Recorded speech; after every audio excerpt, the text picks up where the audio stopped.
Good afternoon.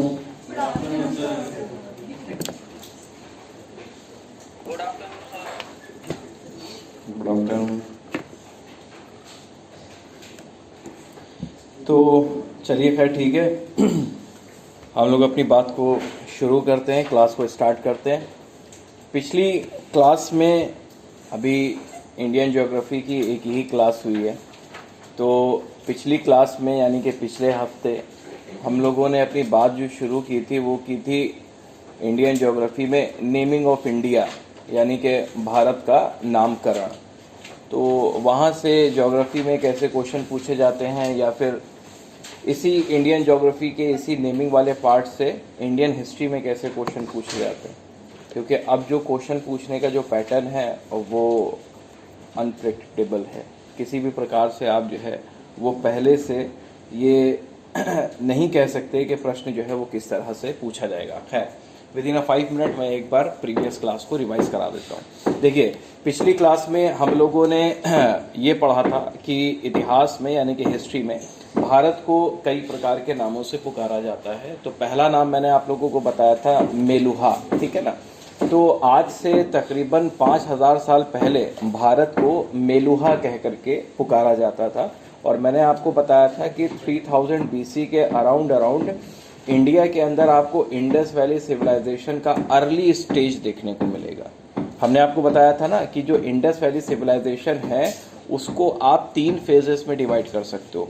एक मैंने बताया था अर्ली फेज जो कि 3300 BC से लेकर के 2600 BC तक चलेगा। फिर सेकेंड फेज मैंने बताया था मैच्योर इंडस वैली सिविलाइजेशन जो 2600 BC से लेकर के 1900 BC तक चलेगा। और लास्ट में मैंने आप लोगों को बताया था लेटर इंडस वैली फेज जो कि 1900 BC से लेकर के 1500 BC तक, यानी कि जब से वैदिक पीरियड स्टार्ट नहीं हुआ है तब तक। तो हमने ये बताया था कि मेलुहा जो नाम था वो एक्चुअल में अर्ली इंडस वैली सिविलाइजेशन के दौरान भारत को कह करके पुकारा जाता था। और मेलुहा का एक अर्थ आप निकाल सकते हो कंट्री ऑफ सेलर, यानी कि नाविकों का देश या नाव चलाने वालों का देश। सेकंड नेम मैंने आप लोगों को बताया था आर्यवर्त, ठीक है। हमने आपको बताया था कि आर्यवर्त का जो मतलब होता है वो होता है लैंड ऑफ आर्यंस, यानी कि आर्यों के रहने का स्थान या आर्यन भूमि। तो हमने बताया था कि जो आर्यवर्त है वो हिमालय से इसका नॉर्थ टेरिटरी मिलेगा, और साउथ में विंध्याचल टेरिटरी मिलेगा, ईस्ट में आपको बंगाल की खाड़ी मिलेगा, और वेस्ट में आपको अरेबियन सी मिलेगा। तो इसको आर्यवर्त रीजन कह करके पुकारा जाता था। वैदिक पीरियड में भी आपको आर्यवर्त टर्म मिलेगा, और त्रेता युग में भी जब भगवान श्री राम जी का आप एग्जिस्ट देखेंगे तो उस दौर में भी त्रेता युग में भी इस भारत की जमीन को आर्यवर्त कह करके पुकारा जाता था। मैंने आपको ये भी बताया था कि जो महर्षि वाल्मीकि थे तो उन्होंने अपनी रामायण में भगवान श्री राम के लिए आर्य आर्यपुत्र वर्ड का भी इस्तेमाल किया हुआ है। तीसरा नाम मैंने आप लोगों को बताया था कि इस भारत को जम्बू द्वीप भी कहा जाता है। कारण ये था कि महात्मा गौतम बुद्ध अपनी टीनेज में अपने महल में ही एक जो ब्लैकबेरी का ट्री होता है जिसको आप जामुन का पेड़ कह देते हो उसके नीचे बैठ करके जो है वो तपस्या वगैरह करते थे, ठीक है ना। तो इस वजह से, और दूसरा कारण ये भी मैंने बताया था कि जब आप अशोक का पीरियड देखोगे 3rd BC सेंचुरी के दौरान, तब भारत के अंदर आपको ब्लैकबेरी ट्रीज बहुत ज्यादा मास लेवल पर मिलेंगे, जिसकी वजह से इस भारत को जम्बू द्वीप कह करके पुकारा जाता था। तो आज भी अगर आप आसियान देशों की बात करें जिसमें टोटल नंबर ऑफ कंट्रीज आपको मिलेंगे 10, ठीक है ना, तो उसमें आप इंडोनेशिया देखो, मलेशिया देखो, थाईलैंड, सिंगापुर, ये सब देश जो है वो कई बार भारत को जो है वो जम्बू द्वीप कह करके रिप्रेजेंट कर देते हैं। तो इस बात को भी आपको ध्यान में रखना है। फिर मैंने आपको बताया था कि जो भारत नाम है वो कैसे पड़ा। तो हमने आपको बताया था कि हिस्ट्री में बहुत सारे ऐसे लोग हुए हैं जिनका नाम भरत रहा है, ठीक है।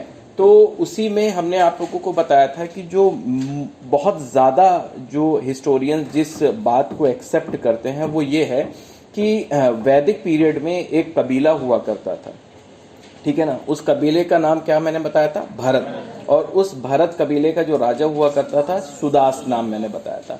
तो उस कबीले के नाम पर भी जो है वो भारत का नामकरण हुआ है। इस चीज को भी मैंने बताया था। मैं बार बार उस चीज को रिपीट नहीं करूंगा क्योंकि क्लास जो है वो काफी लंबी हो जाएगी। मैंने वहीं पर आपको बैटल ऑफ दशराग्य वगैरह भी समझा दिया था। उसके बाद में हमने आप लोगों को बताया था कि ये जो हिंदुस्तान नाम है ये कैसे पड़ा। तो हमने आपको ये बताया था कि ये जो हिंदुस्तान नाम है, ठीक है ना, ये आपको फर्स्ट एडी सेंचुरी के दौरान देखने को मिलेगा।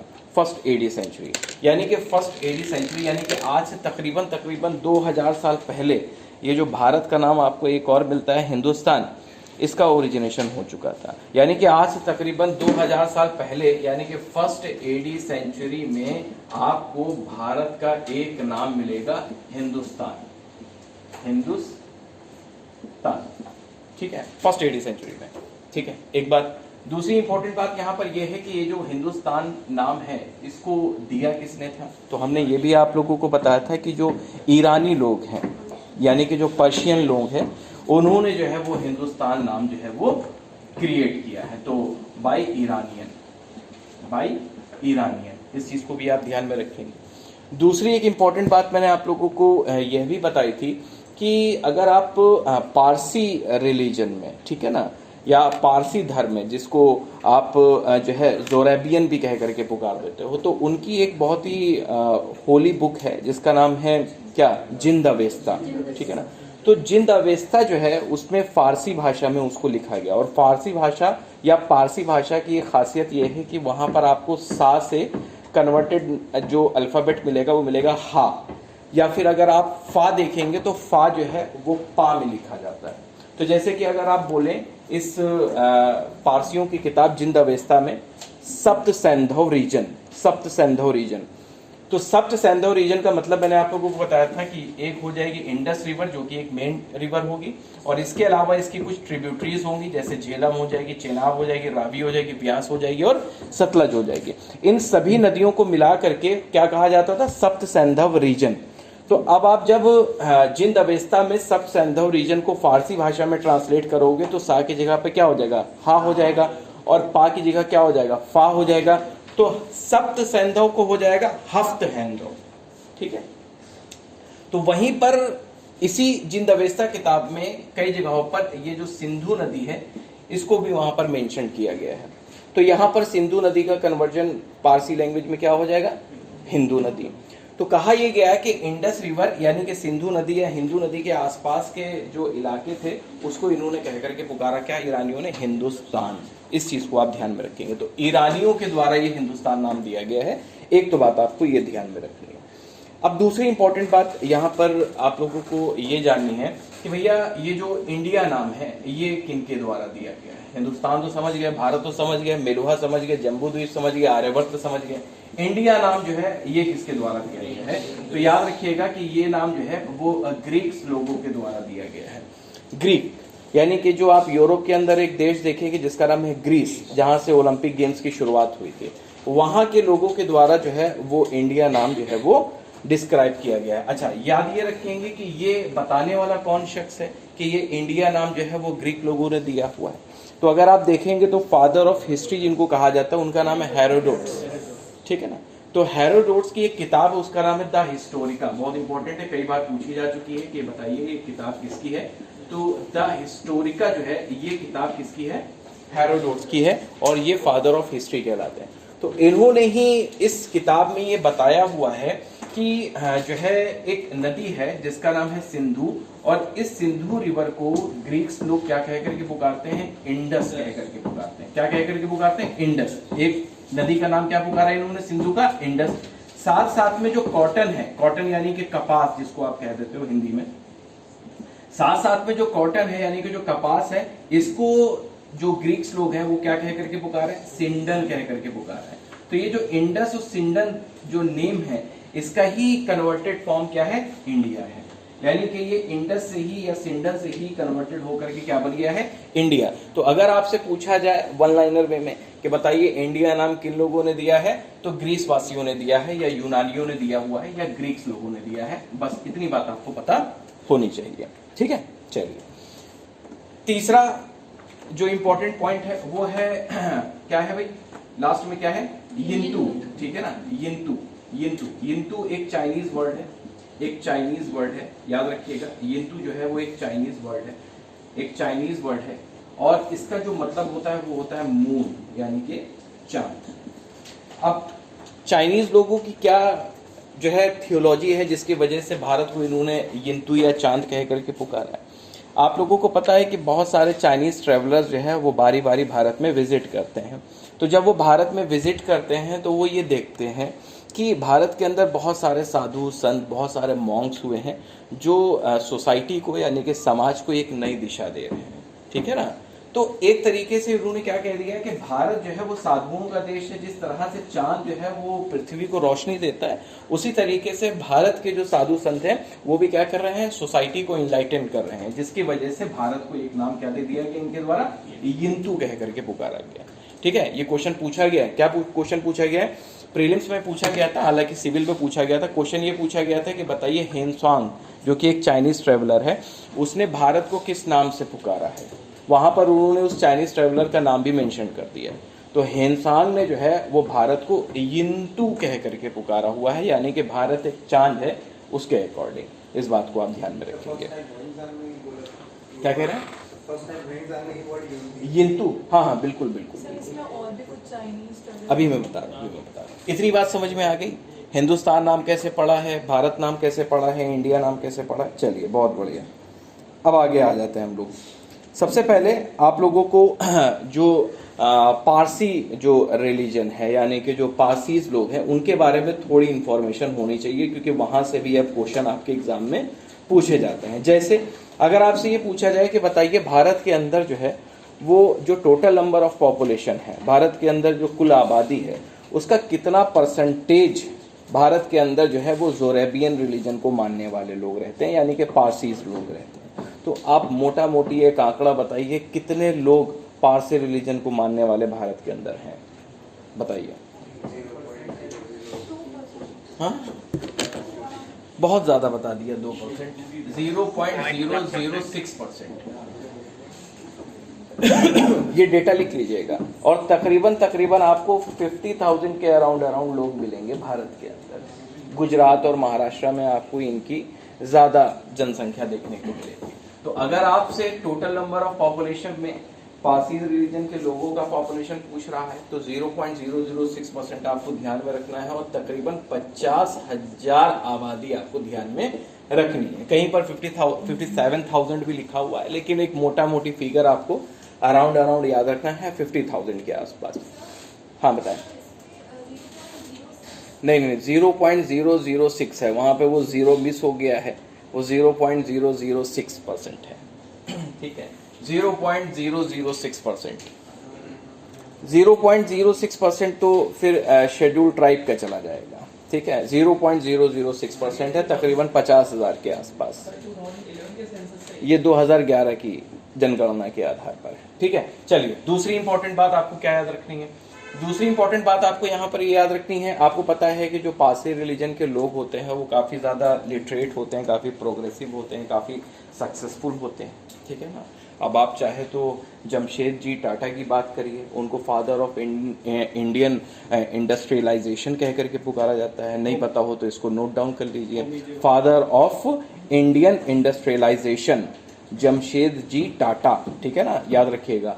आप चाहे तो एक साइंटिस्ट के फॉर्म में होमी जहांगीर भाभा की बात कर सकते हैं। ठीक है ना, विक्रम साराभाई की बात कर सकते हैं आप। सैम मानेकशॉ एक फील्ड मार्शल थे भारत के, उनके बारे में भी आप देखेंगे तो ये सब कैसे थे, पारसी रिलीजन को ही मानने वाले थे।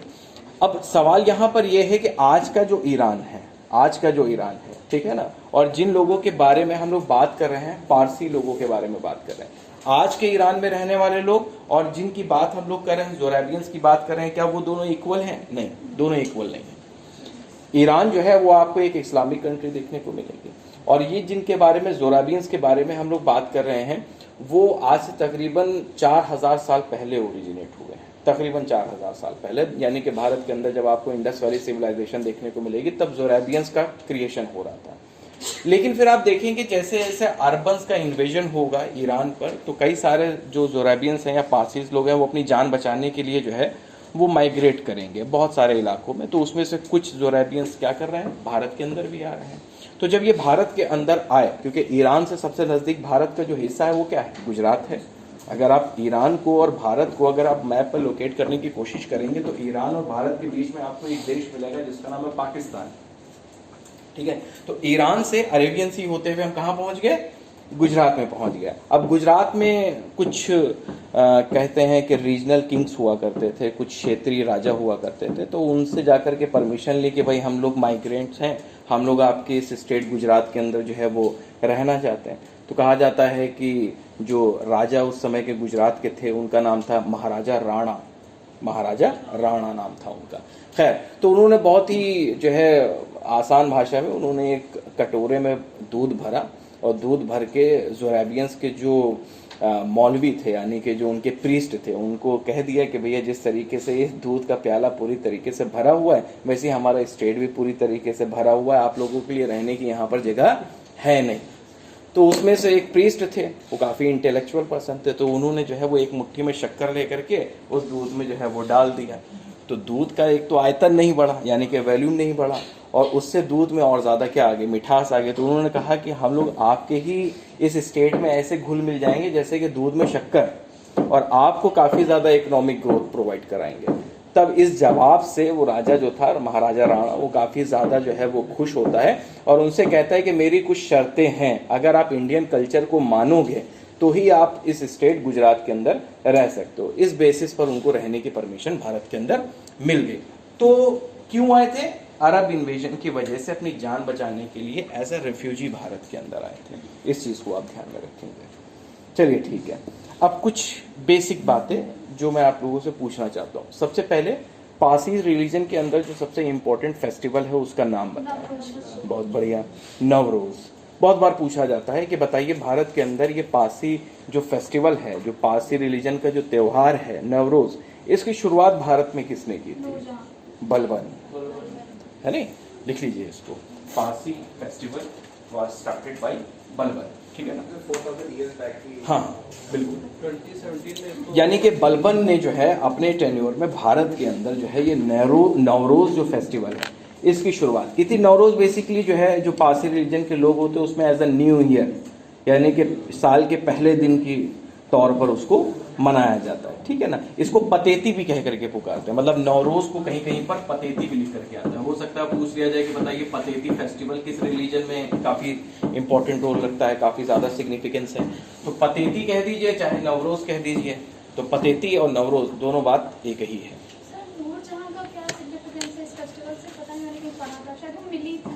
नूरजहां और जहांगीर का जो पहली बार मुलाकात होता है, ठीक है, तो वो नवरोज फेस्टिवल में ही जो है वो होता है। तो जहांगीर उसी नवरोज फेस्टिवल में जब नूरजहां को पहली बार देखते हैं तो अपना दिल दे बैठते हैं और उसके बाद में फिर एक कॉन्स्पिरेसी रचते हैं कि किस तरीके से नूरजहां के जो हस्बैंड है उनको फंसा करके उनको असैसिनेट करवाया जाए, उनकी हत्या करवाई जाए। उसके बाद में जब ये विडो हो जाएंगी, विधवा हो जाएंगी, तो इनको रोने के लिए हम अपना कंधा देंगे और उसके बाद में इनसे हम क्या कर लेंगे, शादी कर लेंगे। तो ये नवरोज, ठीक है। तो बलबन ने इसकी शुरुआत की थी, याद रखिएगा, इसको पतेती भी कह करके पुकारते हैं। अच्छा, दूसरी चीज़ आपको ये याद रखनी है कि इनका जो गॉड है यानी कि जो पारसी रिलीजन के अंदर जो गॉड है, ठीक है ना, हालांकि ये एक मोनोथियास्टिक रिलीजन है यानी कि एक ईश्वर में विश्वास करने वाला ये धर्म है, पॉलीथियास्टिक रिलीजन नहीं है, एक ईश्वर में मोनोथियास्टिक रिलीजन है। तो इनके जो गॉड है उनका नाम है अहुरा माजदा, बहुत इंपॉर्टेंट नाम है, कई बार पीसीएस में पूछा जा चुका है कि बताइए अहुरा माजदा जो है वो किस रिलीजन के गॉड है, ठीक है ना। अहुरा का मतलब होता है भगवान, भगवान यानी कि गॉड, ठीक है ना। अहुरा का मतलब होता है भगवान यानी कि गॉड, और माजदा का मतलब होता है बुद्धि यानी कि विजडम। तो ये किसके गॉड होंगे, गॉड ऑफ विजडम। तो गॉड ऑफ विजडम आप इनको कह सकते हो, लिख लेना ब्रैकेट में, गॉड ऑफ विजडम,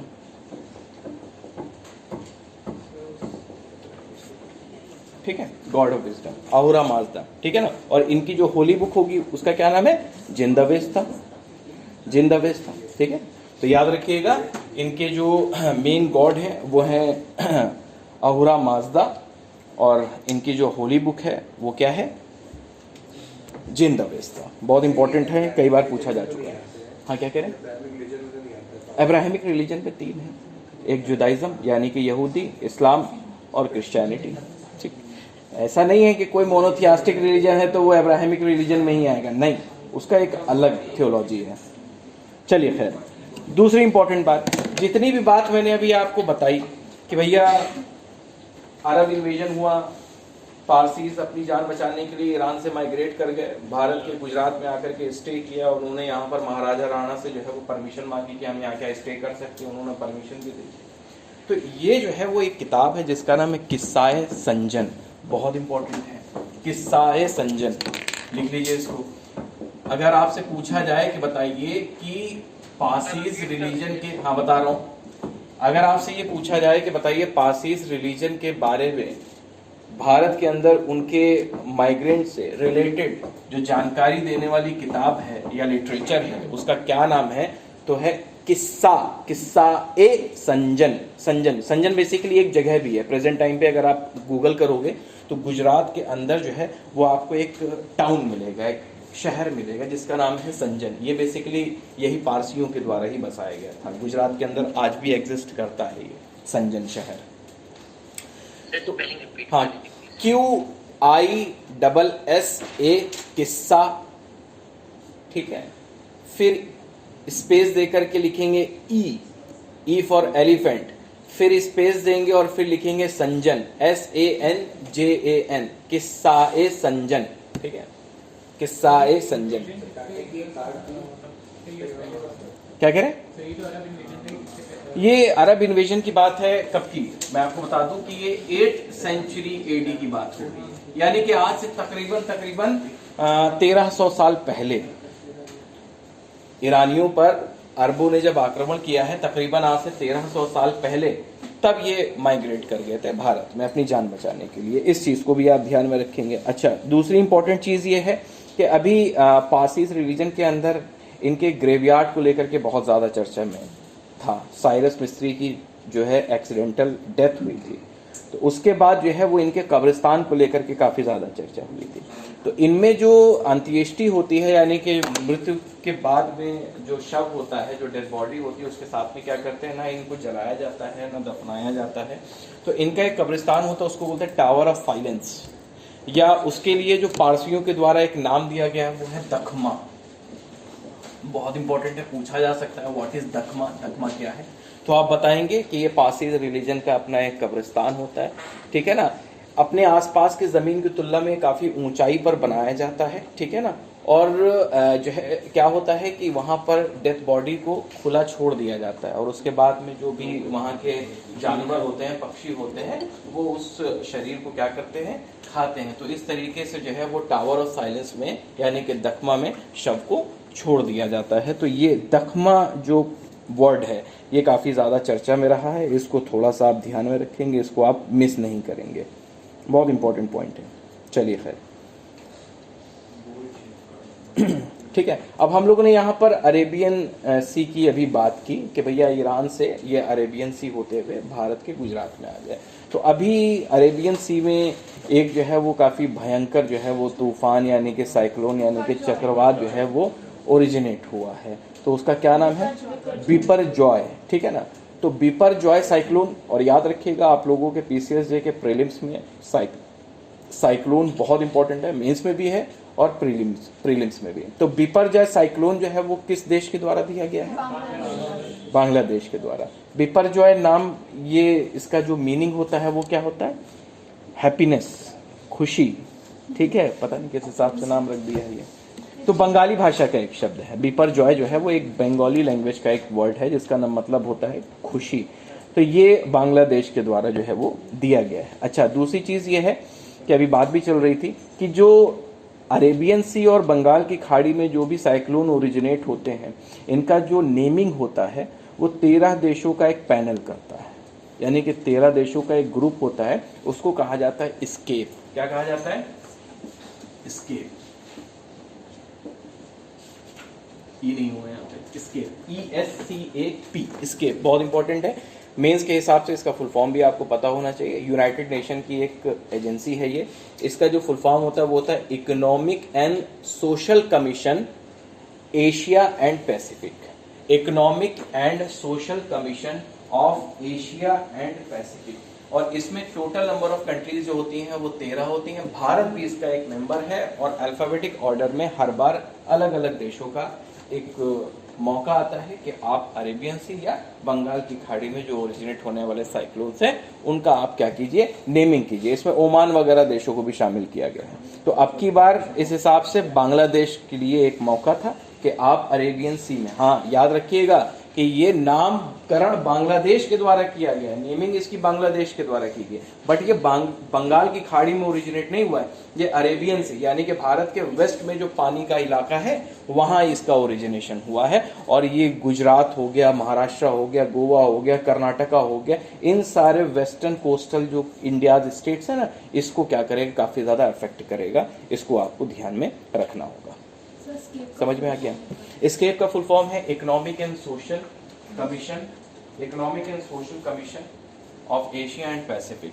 ठीक है, इसको आप नोट डाउन कर लीजिएगा, बहुत इंपॉर्टेंट है। ठीक है, अच्छा, यहीं पर एक करंट से रिलेटेड एक आइलैंड है, एक रिसोर्ट है, काफी चर्चा में रहा है, जिसका नाम है बोलगट्टी आइलैंड। आप लोग बता सकते हैं कि ये बोलगट्टी आइलैंड किस स्टेट में है? बोलगट्टी आइलैंड, मैप खोलिएगा आप लोग, एटलस जिनके जिनके पास है वो मैप खोलेंगे, एटलस जिनके पास है वो मैप खोलेंगे। हालांकि वहां पर आपको बोलगट्टी आइलैंड मिलेगा नहीं, बट आपको एक मोटा मोटी बात पता होनी चाहिए कि बोलगट्टी आइलैंड बेसिकली कहां पर है। आप इंडिया का मैप खोलेंगे, इंडिया का मैप खोले, पॉलिटिकल मैप खोले, इंडिया का पॉलिटिकल मैप खोले, हाँ इंडिया का पॉलिटिकल मैप खोलें, ठीक है ना। और जो करेले जैसा दिखाई दे रहा है आपको, इंडिया के साउथ रीजन में एक स्टेट जिसका नाम है करेला, केरला मतलब, ठीक है। तो केरला पहुंचे आप साउथ इंडिया में, ठीक है, करेला जैसा दिख रहा होगा है। वहीं पर आपको अरेबियन सी के साथ बाउंड्री शेयर करता हुआ केरला का एक शहर मिलेगा जिसका नाम है कोच्चि। कोच्चि मिल गया, ठीक है ना। तो कोच्चि को आप अंडरलाइन कर लीजिएगा। इसी कोच्चि में ही अभी बोलगट्टी आइलैंड काफी चर्चा में रहा था, क्योंकि यहाँ पर G20 से रिलेटेड एक फ्रेमवर्क मीटिंग हुई थी, ठीक है। तो बोलगट्टी आइलैंड कहीं पर लिखिए, मैप पर मत लिखिए वरना गंदा हो जाएगा, ठीक है। Bolgatty island is situated in Kochi, Kerala, ठीक है ना। न्यूज में क्यों है? G20 related framework meeting, Bolgatty island, ठीक है, बोलगट्टी आइलैंड। अच्छा, जहां पर आपको ये कोच्चि दिखाई पड़ रहा है ना, तो यहीं पर अभी कुछ महीने पहले गूगल अर्थ, ठीक है ना, आपको पता है कि एक एप्लीकेशन होती है वो, हाँ, सैटेलाइट इमेजेस जो है वो प्रोवाइड कराती है हमारी अर्थ की। तो अभी कुछ वक्त पहले जो है वो गूगल अर्थ की एक मिस्टेक हो गई थी कि जो कोच्चि जो आपको शहर दिखाई पड़ रहा है, इसके थोड़ा सा और जब आप वेस्ट में जाएंगे तो आप अरेबियन सी में पहुंच जाओगे। तो यहाँ पर जो है वो किडनी की शेप का एक आइलैंड बताया गया था कि इस समुंदर के नीचे जो है वो डूबा हुआ है। बाद में फिर जो है इसरो ने इसके ऊपर तवज्जो दी, तो इसरो का जो एक एप्लीकेशन उसका नाम है भुवन, तो वो सैटेलाइट इमेजेस प्रोवाइड कराता है। भुवन एप्लीकेशन, आप जाइएगा गूगल आज करिएगा, भुवन एप्लीकेशन खोलिएगा, तो उसने जब वहां पर देखा कि इस तरीके का क्या कोई एक नया आइलैंड इमर्ज हो रहा है, अरेबियन सी से जो है वो बाहर की तरफ निकल रहा है, तो वहां पर फिर इनको किसी प्रकार का इस तरीके का कोई इमेज नहीं दिखाई दिया। फिर बाद में गूगल अर्थ ने इसके ऊपर अपनी गलती की माफी भी मांगी थी। अब पता नहीं किस हिसाब से उन्होंने किडनी के शेप का जो है वो एक आइलैंड जो है वो इसी के नीचे जो है वो दबा हुआ दिखा दिया था, ठीक है। तो एक तरीके से इस आइलैंड को अभी जो करंट अफेयर्स की जो मैगजीन्स आ रही थी उसमें इस आइलैंड को कह करके पुकार रहे थे कि रहस्यमय द्वीप, मिस्टीरियस आइलैंड। तो हो सकता हो आपसे पूछ लिया जाए कि हाल फिलहाल के दिनों में गूगल अर्थ की गलती की वजह से एक मिस्टीरियस आइलैंड जो है वो लोकेट किया गया था, बताइए किस सागर में? तो अरेबियन सी में, केरला के वेस्ट में, कोच्चि के आसपास के इलाकों में मिस्टीरियस आइलैंड, ठीक। हाँ, सब जानबूझ करके आप ही लोगों के लिए हो रहा है, ठीक है। तो अरेबियन सी का मिस्टीरियस आइलैंड आप लोग ध्यान में रखेंगे। चलिए, मिस्टीरियस आइलैंड, अरे मिस्टीरियस यानी कि रहस्य भाई।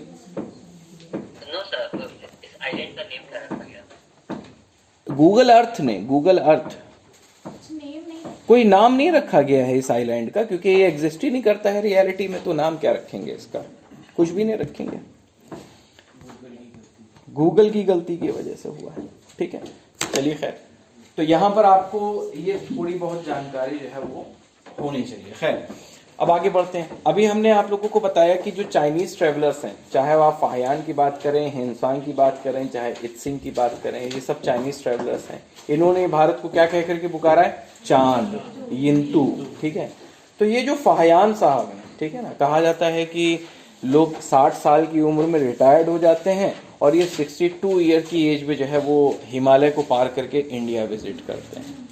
भाई आप ये बताइए कि हाई कोर्ट का अगर कोई जज है तो उसकी रिटायरमेंट एज कितनी होती है?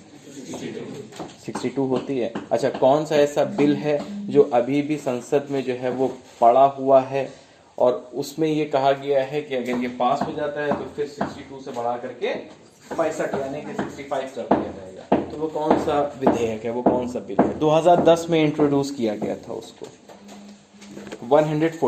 114वां। उसमें ये कहा गया है कि हाई कोर्ट के जो जजेस की जो एज होगी रिटायरमेंट की, वो बढ़ा करके 62 से 65 कर दी जाएगी। हालांकि हाई कोर्ट के जजेस की पहले जो एज हुआ करती थी वो 60 ही हुआ करती थी, बट 15th जो कॉन्स्टिट्यूशनल अमेंडमेंट था 1963 में, उसके तहत 60 से बढ़ा करके 62 कर दी गई थी, 62 कर दी गई थी। और सुप्रीम कोर्ट के जजेस की कितनी है? 65 है। चलिए, बहुत बढ़िया। डिस्ट्रिक्ट जज की? चलिए आगे बढ़ते हैं। तो यहां पर अगर आप देखें कि जो फाहियान है, जो कि एक चीनी यात्री हैं, ठीक है ना, वो भारत के अंदर विजिट कर रहे हैं अपनी 62 ईयर्स की एज में। 60 साल की उम्र में जब कोई व्यक्ति रिटायर होने वाला होता है तो वो 62 साल की उम्र में हिमालय जैसे एक बहुत ही भयंकर नेचुरल डिवाइडर को पार करके वो इंडिया आते हैं। आते क्यों हैं ये? किस ऑब्जेक्टिव से आते हैं, किस पर्पस से आते हैं, किस उद्देश्य को पूरा करने के लिए आते हैं? देखिए मैं आपको बता दूं, फाहियान जो थे वो एक बौद्धिस्ट स्कॉलर थे, यानी कि बौद्ध रिलीजन को मानने वाले एक बहुत बड़े विद्वान हुआ करते थे, चाइना के रहने वाले थे। तो जाहिर सी बात है कि बौद्ध रिलीजन के बारे में आपको तभी पता चलेगा जब आप बौद्ध रिलीजन से रिलेटेड लिटरेचर्स पढ़ोगे। तो जब वो लिटरेचर्स पढ़ रहे थे तो वहां पर उनको एक किताब मिली जिसका नाम था विनय पतिका, या उसको आप कह देते हो विनय पिटक। विनय पतिका, या हिंदी की किताबों में आपको लिखा हुआ मिलेगा विनय पिटक, ठीक है। आप लोगों ने 3 इंपॉर्टेंट बौद्ध लिटरेचर्स पढ़े होंगे। एक का नाम है सुत्त पिटक, एक का नाम है विनय पिटक और एक का नाम है अभिधम पिटक। ये पढ़ा होगा, बहुत बेसिक सी बात है। तो उसी में ये जो पिटक वर्ड लगा हुआ है ना, पिटक का मतलब होता है बास्केट, बास्केट का मतलब होता है टोकरी। तो ये जो विनय पिटक है ये एक्चुअल में रूल्स एंड रेगुलेशन की किताब है। किसके रूल्स एंड रेगुलेशंस की किताब है? मॉन्क्स की। यानी कि जो बौद्ध भिक्षु एवं भिक्षुणियां हैं वो किस तरीके से ट्रीट करेंगे, उनका आचरण कैसा होगा, ये सारी जानकारी किसमें दी हुई है? विनय पिटक में दी हुई है। तो जब ये विनय पिटक उनके हाथ में आई तो वो चाइनीज भाषा में थी, अब उनको संस्कृत भाषा तो आती नहीं। तो जब वो चाइनीज भाषा में उनके सामने आई ये किताब, जब वो पढ़ रहे थे तो बहुत ही कटी फटी स्थिति में आई, तो वो उसको अच्छे से पढ़ नहीं पा रहे। तो सोचिए, एक किताब को पढ़ने की चाह ने हिमालय पार करवा दिया 62 साल की उम्र में। तो वो आए भारत में आकर के उनको विनय पतिका मिली, और जब मिली तो वो संस्कृत में लिखी हुई मिली। अब भैया कहा ये तो गजब हो गया। तो भैया 3 साल उन्होंने जो है वो भारत के अंदर रह करके संस्कृत में पढ़ाई की, संस्कृत में पढ़ाई की उन्होंने। और संस्कृत पढ़ने के बाद में उन्होंने यहीं भारत में ही रह करके विनय पतिका संस्कृत को चाइनीज लैंग्वेज में ट्रांसलेट किया और अपने साथ चाइना वापस लेकर के गए। तो ये फाहियान के बारे में बताया जाता है, ठीक है। अब सवाल यहाँ पर यह है कि फाहियान जब भारत आया तो उसके कंटेम्परेरी भारत का रूलर कौन था? गलत जवाब, चंद्रगुप्त सेकंड विक्रमादित्य। मौर्य लगा दिया ना तो गलत हो गया। चंद्रगुप्त द्वितीय यानी कि चंद्रगुप्त सेकंड, जिसका एक टाइटल हुआ करता था विक्रमादित्य। तो ये एक गुप्ता रूलर था, गुप्ता डायनेस्टी का एक रूलर था। और इसी के 9 जेम्स में एक बहुत बड़े पोएट रहे हैं जिनको शेक्सपियर ऑफ इंडिया कहा गया है, कालिदास। तो कालिदास भी आपको जो है वो फाहियान के ही कंटेम्परेरी देखने को मिलेगा। तो तीनों नाम लिख डालो, एक चंद्रगुप्त, द्वितीय विक्रमादित्य, फिर इनके कंटेम्परेरी कालिदास और इनके कंटेम्परेरी फाहियान। तो आपको कम से कम 3 नाम एक साथ ध्यान में रहेंगे, ठीक। अब उसके बाद में अभी नाम आया है हिंसांग का, ठीक है ना। इनको कहा जाता है प्रिंस ऑफ पिलग्रिम्स। यात्रियों का राजकुमार, क्या कहा जाता है? यात्रियों का राजकुमार, प्रिंस ऑफ पिलग्रिम्स। ठीक है, अब ये जो भाई साहब थे ये क्या करने के लिए आए थे? तो इन्होंने जब चाइना में जब बौद्धिस्ट लिटरेचर जो भी चाइनीज ट्रैवलर भारत में आ करके उसको ट्रांसलेट करके चाइना लेकर के जा रहे थे, तो हेनसांग जब बड़े हुए तो उन्होंने पढ़ने की कोशिश की, तो बहुत ही थकी लैंग्वेज में उसको ट्रांसलेट किया गया था। तो जब वो चाइनीज में जो बौद्धिस्ट लिटरेचर होते तो उसको जब पढ़ते थे तो उनको बड़ी समस्या होती थी। तो फिर इन्होंने जो है वो जो बौद्ध लिटरेचर की जो एक प्योरेस्ट फॉर्म ऑफ एजुकेशन है उसको अचीव करने के लिए इंडिया विजिट किया था और अपना दाखिला जो करवाया था, अपना एडमिशन जो करवाया था भारत में आकर के, वो जिस यूनिवर्सिटी में करवाया था उसका नाम था नालंदा यूनिवर्सिटी। तो आपसे पूछा जाएगा कि हेनसांग कहाँ पढ़ा था?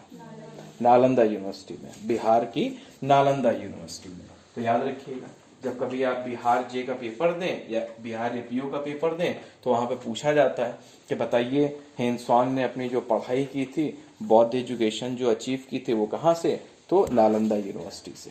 ठीक है, नालंदा यूनिवर्सिटी में। चलिए, बहुत बढ़िया, इस चीज को आप ध्यान में रखेंगे। अब एक सवाल कि जब हेनसांग भारत आता है तो उसके कंटेम्परेरी कौन भारत के अंदर रूलर था? बहुत बढ़िया, हर्षवर्धन। ठीक है, तो याद रखिएगा कि हेनसांग के कंटेम्परेरी आपको जो रूलर मिलेगा तो वो हर्षवर्धन मिलेगा। ठीक है, लास्ट में नाम आपको वहां पर इत्सिंग लिखा हुआ मिलेगा, बट आपको इत्सिंग के बारे में कुछ नहीं जानना है। केवल और केवल आपको ये जानना है कि एक चाइनीज ट्रेवलर था, जैसा कि नाम से पता चल रहा है, और इसका जो विजिट ईयर है वो केवल आपको याद रखना है 671 एडी, 671 ईस्वी में इत्सिंग ने भारत विजिट किया था। बस, तो यहां से आपको यह पता चला कि सबसे पहले फाहयान आया है, फिर हेनसांग आया है और फिर इत्सिंग आया है। तो ये जो क्रोनोलॉजिकल ऑर्डर है ये जो है आपके स्टेट कमीशन में, चाहे वो जुडिशरी का हो चाहे वो सिविल का पेपर हो, पूछा जरूर जाता है कि ये ट्रैवलर्स को आप अरेंज कीजिए उनके आने के क्रम में। ठीक है, तैयार? ठीक, चलिए अब आगे बढ़ते हैं और आगे देखते हैं। यहीं पर आप लोगों से एक करंट का क्वेश्चन है, हालांकि जो भी क्वेश्चन पूछेंगे वो ज्योग्राफी से ही रिलेटेड होगा ज्यादातर। एक नदी बहुत चर्चा में चल रही है जिसका नाम है Gaula river, GAULA, Gaula, GAULA, Gaula river. ठीक है ना, भारत सरकार ने इस रिवर में जो मिनरल्स होते हैं उसके जो है एक्सप्लोरेशन को जो है वो रोक दिया है कुछ वक्त के लिए, अपने आने वाले अगले आदेश तक। तो ये जो गौला रिवर है आपको बताना है कि किस स्टेट में फ्लो होती है और ये किस रिवर की एक ट्रिब्यूटरी है, यानी कि किस मेन रिवर में जाकर के अपना पानी छोड़ देती है गौला रिवर। बताइए, बता सकते हैं? कोई नहीं बता? चलिए कोई बात नहीं। ये बहती है उत्तराखंड में। कहाँ बहती है? उत्तराखंड में। ठीक है ना, तो ये जो गौला रिवर है ये उत्तराखंड में ओरिजिनेट होती है लेकिन आती है अंत में उत्तर प्रदेश में, इस वजह से इंपॉर्टेंट हो गया। उत्तर प्रदेश में आपको जो है वो एक जिला मिलेगा जिसका नाम है जो है जहां पर झुमका गिरता है अक्सर, बरेली।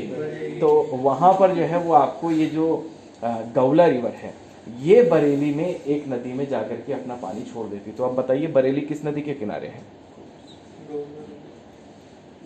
रामगंगा। रामगंगा। आपको कम से कम 2 शहर याद रखने हैं, 2 या 3 शहर याद रखने हैं जो रामगंगा के किनारे है उत्तर प्रदेश में। एक तो बरेली, ठीक है, यहाँ का सूरमा बहुत फेमस है, यहाँ का झुमका बड़ा फेमस है, और यहाँ का क्या फेमस है? मैच बॉक्स इंडस्ट्री, यानी कि दिया सलाई। अच्छा, मंझा। अरे भैया मंझा, ठीक है, कुछ भी पूछ सकता है मंझा। चलिए अच्छी बात है। अच्छा, तो आपको एक तो सूरमा याद रखना है, एक याद रखना है आपको झुमका, एक याद रखना है मैच बॉक्स इंडस्ट्री यानी कि दिया सलाई उद्योग, एक पतंग उड़ाने वाला जो मांझा होता है वो भी पूछ लेगा, पूछ सकता है, कुछ भी पूछ सकता है। भैया सीरियसली लेना इन सब चीजों को। तो बरेली के किनारे से रामगंगा गुजरती है और उत्तराखंड से आती हुई गौला रिवर वो जाकर के अपना पानी छोड़ देती है। ठीक है, अब आगे जब ये रामगंगा नदी बढ़ती है तो फिर ये कहाँ पहुंचती है? मुरादाबाद में। और मुरादाबाद में अच्छा, मतलब रामपुर से भी होती है। ठीक, चलिए एक शहर और पता चल गया। तो बरेली, रामपुर और मुरादाबाद, और मुरादाबाद जो है उसको कहा जाता है ब्रास सिटी ऑफ इंडिया, ठीक है ना। तो क्या कहा जाता है, पीतल की नगरी कहा जाता है। ब्रास अंग्रेजी में बोलते हैं, पीतल हिंदी में बोलते हैं।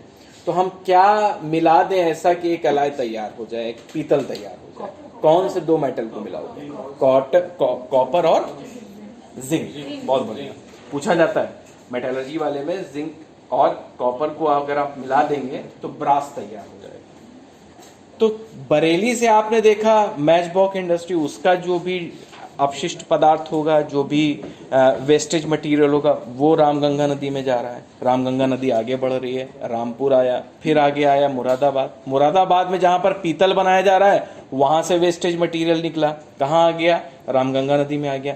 फिर रामगंगा नदी आगे बढ़ रही है, अब आएगा एक शहर जिसका नाम है कन्नौज, जो कि हर्षवर्धन की राजधानी भी थी।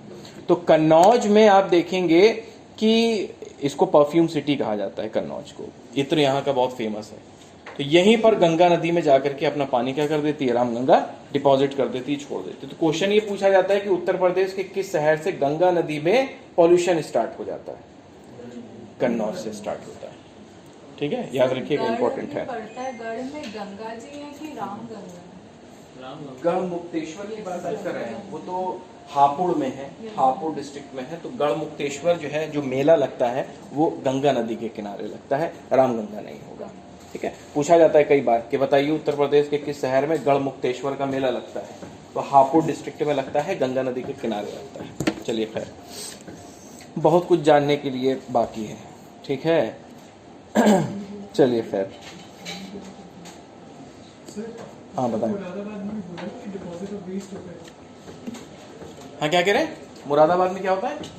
देखिए मेरे कहने का मतलब यहाँ पर यह है कि मुरादाबाद में जब फैक्ट्रीज में जब कॉपर और जिंक को मिलाया जाता होगा और पीतल बनाया जाता होगा, तो कुछ ना कुछ उसका बचा हुआ जो रेजिडुअरी पार्ट होगा वो निकलेगा। भाई आप अगर एक गिलास मौसमी का जूस पीने के लिए जाओगे, या एक गिलास आज गर्मियों के दिनों में गन्ने का जूस पीने के लिए जाओगे, तो कुछ ना कुछ गन्ने का जूस देने के बाद में कचरा निकलेगा ना। तो वो जो कचरा है उसका जो डंपिंग एरिया है वो एक्चुअल में रामगंगा है। तो रामगंगा उस वेस्टेज मटेरियल को ला करके कहाँ छोड़ देती है, जाकर के कन्नौज में छोड़ देती है, ये मैं बता रहा हूँ, ठीक है। तो इसीलिए कहा जाता है कि कन्नौज से ही गंगा नदी का क्या पॉल्यूशन स्टार्ट होता है। इससे पहले गंगा नदी में इतना पॉल्यूशन आपको देखने को नहीं मिलेगा। हालांकि गंगा की एक खास बात यह है कि वो जो है अपने पानी को खुद साफ करती है, ठीक है। अब क्यों, तो रिवर वाले चैप्टर में हम लोग पढ़ेंगे। चलिए आगे बढ़ते हैं और आगे आ जाते हैं जल्दी से। अच्छा, दूसरी इंपॉर्टेंट बात यहाँ पर यह है कि कई सारे जो स्टूडेंट होते हैं वो कंफ्यूज होते हैं कि फादर ऑफ ज्योग्राफी हम किसे कहें। फादर ऑफ ज्योग्राफी हम हिकेटियस को कहें कि इरोटेस्थेनस को कहें। तो कई जगहों पर हिकेटियस लिखा रहता है, तो कई जगहों पर इरेटोस्थेनस लिखा रहता है। तो आपको जो मानना है वो इरेटोस्थेनस को मानना है, हिकेटियस को नहीं मानना है, ठीक है। अब देखिए हिकेटियस कौन है, ये भी एक ग्रीक स्कॉलर और जियोग्राफर हैं, यानी कि ये यूनान देश के रहने वाले हैं, ग्रीस के रहने वाले हैं, ठीक। अच्छा, तो इनका क्या कंट्रीब्यूशन है, तो इन्होंने एक किताब लिखी थी जिसका नाम था जस्ट पीरियड्स। बहुत इंपॉर्टेंट है, कई बार पूछी जा चुकी है कि बताइए जस्ट पीरियड्स ये किताब किसके द्वारा लिखी गई है। और अभी कोई एग्जाम हुआ था उसमें पूछ भी लिया गया था, बताइए who was the author of just period book. तो इसी हिकेटियस की ये किताब है। तो जस्ट पीरियड्स एक तो एक ग्रीक नेम है। अब इसका अगर आप अंग्रेजी में ट्रांसलेशन करोगे तो लिखेगा डिस्क्रिप्शन ऑफ अर्थ, यानी कि पृथ्वी के बारे में जानकारी देती है ये किताब। अच्छा, आगे ये पृथ्वी पर कब थे, हिकेटियस साहब पृथ्वी पर कब थे?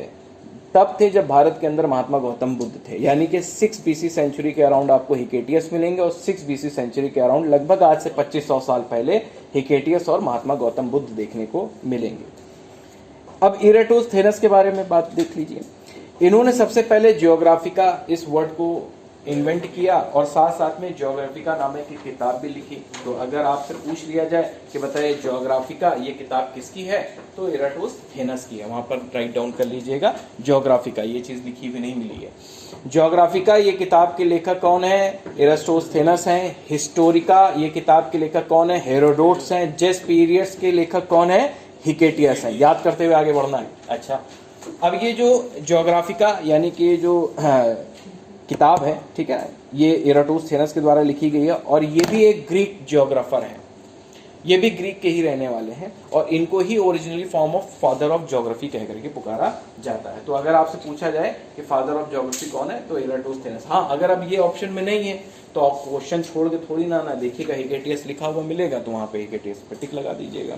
चलिए खैर, अच्छा, ये जो इराटोस्थेनस है ये कब थे पृथ्वी पर? ये ग्रीस में कब रह रहे थे? जब जिस समय भारत के अंदर अशोका रूल कर रहा था, यानी कि 3rd BC सेंचुरी के अंदर। आज से तकरीबन 2300 साल पहले आपको इराटोस्थेनस मिलेंगे। हेरोडोटस भी 5th AD सेंचुरी के दौरान, 5th AD सेंचुरी, यानी कि यही महात्मा गौतम बुद्ध के ही टेन्योर के आसपास। चलिए आगे, फादर ऑफ इंडियन ज्योग्राफी, ये कुछ ऐसे पुच्छल सवाल हैं जो बड़े परेशान करते हैं। यानी कि भारतीय भूगोल का जनक किसे कहा जाता है? ओवरऑल फादर ऑफ ज्योग्राफी तो इराटोस्थेनस, बट स्पेशली इंडियन ज्योग्राफी का फादर पूछ रहा है तो आपको याद रखना है जेम्स रेनल।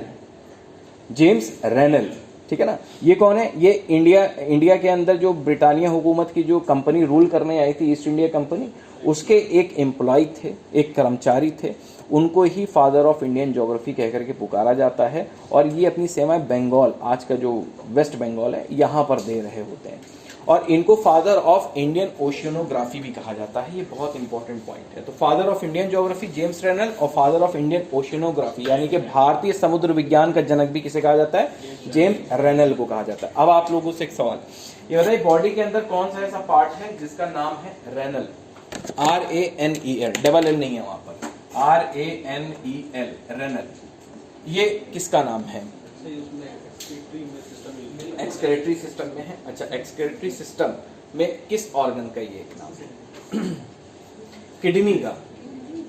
किडनी का एक नाम क्या है? रेनल है। ठीक है, तो आपसे कभी इस तरीके का सिनोनिम पूछ लेगा कि बताइए भाई रेनल क्या है, ठीक है, तो बता दीजिएगा कि ये किडनी का ही एक क्या है? पर्याय है, एक अदर नेम है रेनल, किडनी। किडनी का मेन फंक्शन क्या है? क्या काम करता है हमारे शरीर के अंदर? गुर्दा, जिसको आप कह देते हो हिंदी में, और ढीठ हिंदी में अगर देखें तो इसको बोलते हैं वृक्क। वृक्क, ठीक है। तो क्या काम करता है गुर्दा हमारे शरीर में? यूरिन, ब्लड को क्या करता है? प्यूरिफाई करता है। प्यूरिफाई का मतलब क्या होता है हिंदी में? शुद्ध करना, शुद्ध करना, शुद्धिकरण, रक्त का शुद्धिकरण, प्यूरिफिकेशन ऑफ ब्लड। और बताएं भाई, पीछे लोग बताएं किडनी का क्या काम होता है? एक वर्ड में बताइए। अभी जैसे इन्होंने बताया प्यूरिफिकेशन ऑफ ब्लड, यानी कि खून का शुद्धिकरण करना, एक ये फंक्शन उन्होंने बताया है। और कोई बताए? देखिए, एक वर्ड होता है शुद्धिकरण करना और एक होता है वर्ड छलनीकरण करना, जिसको अंग्रेजी में बोलते हैं फिल्टरेशन। फिल्टरेशन ऑफ ब्लड, ये मेन काम होता है किसका? किडनी का, नॉट प्यूरिफिकेशन। अब ये मैंने क्यों बोला? आप किसी भी ब्लड को प्योर और इम्प्योर किस बिहाफ पे कहते हो? कहते हो ना कि जो इम्प्योर ब्लड होता है वो हमारी वेन्स में दौड़ रहा है, यानी कि आपकी स्किन पर जो ये हरे हरे रंग की जो शिराएं दिखाई पड़ रही हैं, जिसको आप लेमैन लैंग्वेज में नस कह करके पुकारते हो, ठीक है ना, तो ये एक्चुअल में कहलाती हैं वेन, ठीक है। हिंदी में बोलते हैं शिराएं, ठीक है। इनको आप खुली आंखों से देख सकते हो। इनको देखने के लिए आपको बहुत ज़्यादा जो है पिक्सल की ज़रूरत नहीं है। तो ये कहलाती हैं वेन्स। इसमें हमेशा आप देखेंगे कि जो ब्लड फ्लो होता है वो होता है इम्प्योर ब्लड, यानी कि अशुद्ध रक्त का इसमें फ्लो होता है। और जो आर्टरी होती है उसको आप खुली आंखों से नहीं देख सकते, क्योंकि वो हमारे शरीर के अंदर पाई जाती है और उसमें प्योर ब्लड का फ्लो होता है, जिसको आप हिंदी में बोल देते हो धमनी। अब ये किस बिहाफ पे हमने कहा कि फ्लो इम्प्योर करता है या प्योर करता है? तो जिस ब्लड के अंदर ऑक्सीजन सोल्यूबल है, यानी कि जिसके अंदर ऑक्सीजन जिस खून में घुला हुआ है वो प्योर होगा, और जिसमें ऑक्सीजन नहीं घुला हुआ है वो इम्प्योर हो जाएगा। तो आर्टरी में ऑक्सीजनेटेड ब्लड फ्लो होगा और वेन्स में डीऑक्सीजनेटेड। क्लियर? अब ये जो खून का जो शुद्धिकरण है यानी कि प्यूरिफिकेशन है, ये कहाँ होता है? लंग्स में होता है। बहुत सारी किताबों में ये जो किडनी का जो प्यूरिफिकेशन वाला जो फंक्शन लिखा रहता है वो गलत लिखा रहता है। ब्लड में जो ऑक्सीजन घुलता है वो हमारे फेफड़े, हमारे लंग्स के अंदर जो छोटे छोटे से छेद होते हैं, हमने अक्सर बताया, वो उनको बोलते हैं एल्वियोली। इन्हीं के अंदर गैसियस एक्सचेंज होता है, इन्हीं के अंदर खून के अंदर ऑक्सीजन मिलता है और ऑक्सी हीमोग्लोबिन बनता है। तो अब जाकर के खून क्या हो रहा है, ब्लड क्या हो रहा है, प्यूरिफाई हो रहा है। क्यों? क्योंकि इसके अंदर ऑक्सीजन घुल चुका है। तो प्यूरिफिकेशन ऑफ ब्लड ये फंक्शन होता है लंग्स का। और फिल्टरेशन ऑफ ब्लड, फिल्टरेशन का मतलब ये होता है कि अब खून के अंदर कुछ टॉक्सिक मटेरियल है जिनका हमारे शरीर से निकलना बहुत जरूरी है। और वो जो टॉक्सिक मटेरियल है वो कौन कौन से होते हैं? एक होता है अमोनिया, बहुत टॉक्सिक मटेरियल है। एक होता है यूरिक एसिड, ये निकलना बहुत जरूरी होता है। एक होता है यूरिया, ये निकलना बहुत जरूरी होता है। ये अमोनिया, यूरिक एसिड और यूरिया ये एक्सक्रेटरी मटेरियल है, टॉक्सिक मटेरियल है। ये हमारे शरीर में रहेंगे तो कहीं ना कहीं हमारे शरीर के अंदर कुछ पॉइजनस स्टेज क्रिएट करेंगे। इनका हमारे शरीर से निकलना बहुत जरूरी होता है। इन्हीं 3 पॉइजनस मैटर्स का एक्सक्रेशन कौन करती है? किडनी करती है। और वाया यूरिन ये हमारे शरीर से क्या हो जाते हैं? बाहर निकल जाते हैं। हमेशा याद रखिएगा कि ये जो यूरिया होती है अगर हमारे शरीर में 2 घंटे तक रही तो ये अमोनिया में कन्वर्ट हो जाती है। ठीक है, यानी कि एक तो जहर है लेकिन बहुत ही खतरनाक वाले जहर में क्या हो जाता है? कन्वर्ट हो जाता है। इसी वजह से जब भी पीक ईयर यानी कि यूरिन की अर्ज आए, टॉयलेट करने की इच्छा जाहिर हो तो टॉयलेट जरूर जाए। इसकी वजह से आपके बॉडी के अंदर यूरिया अमोनिया में कन्वर्ट ना हो पाए, ये बहुत जरूरी होता है। तो ammonia, uric acid and urea यही टॉक्सिक मटेरियल होते हैं। इन्हीं को ही फिल्टर करता है हमारा किडनी। किडनी का एक नाम क्या है? रेनल। बताइए। ब्लड न्यूट्रिएंट्स, देखिए ब्लड जो है जो न्यूट्रिएंट्स एब्जॉर्ब करता है वो हमारी स्मॉल इंटेस्टाइन में जाता है। यानी कि जब आप किसी चीज को खाते हो और उसका डाइजेशन होता है तो वो स्मॉल इंटेस्टाइन में होता है। तो स्मॉल इंटेस्टाइन ही जितने भी न्यूट्रिएंट्स होते हैं उनको एब्जॉर्ब करके वापस बॉडी के ऑर्गन्स में भेज देता है। चलिए खैर, हाँ बताएं।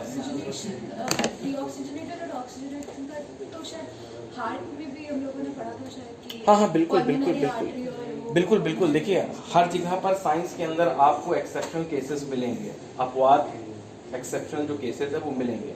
अब जब आप हार्ट पढ़ोगे, हालांकि साइंस की क्लास नहीं है, हार्ट जब पढ़ोगे तो वहां पर आपको मिलेगा पल्मोनरी वेन। अभी आप कहेंगे सर वेन्स में तो इम्प्योर ब्लड होता है, बट पल्मोनरी वेन में आपको इम्प्योर ब्लड नहीं, प्योर ब्लड होता हुआ मिलेगा।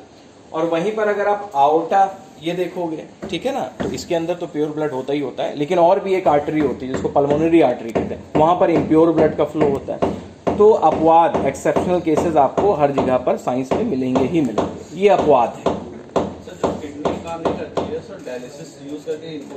इन्हीं को ही निकाला जाता है, टॉक्सिक मटेरियल्स।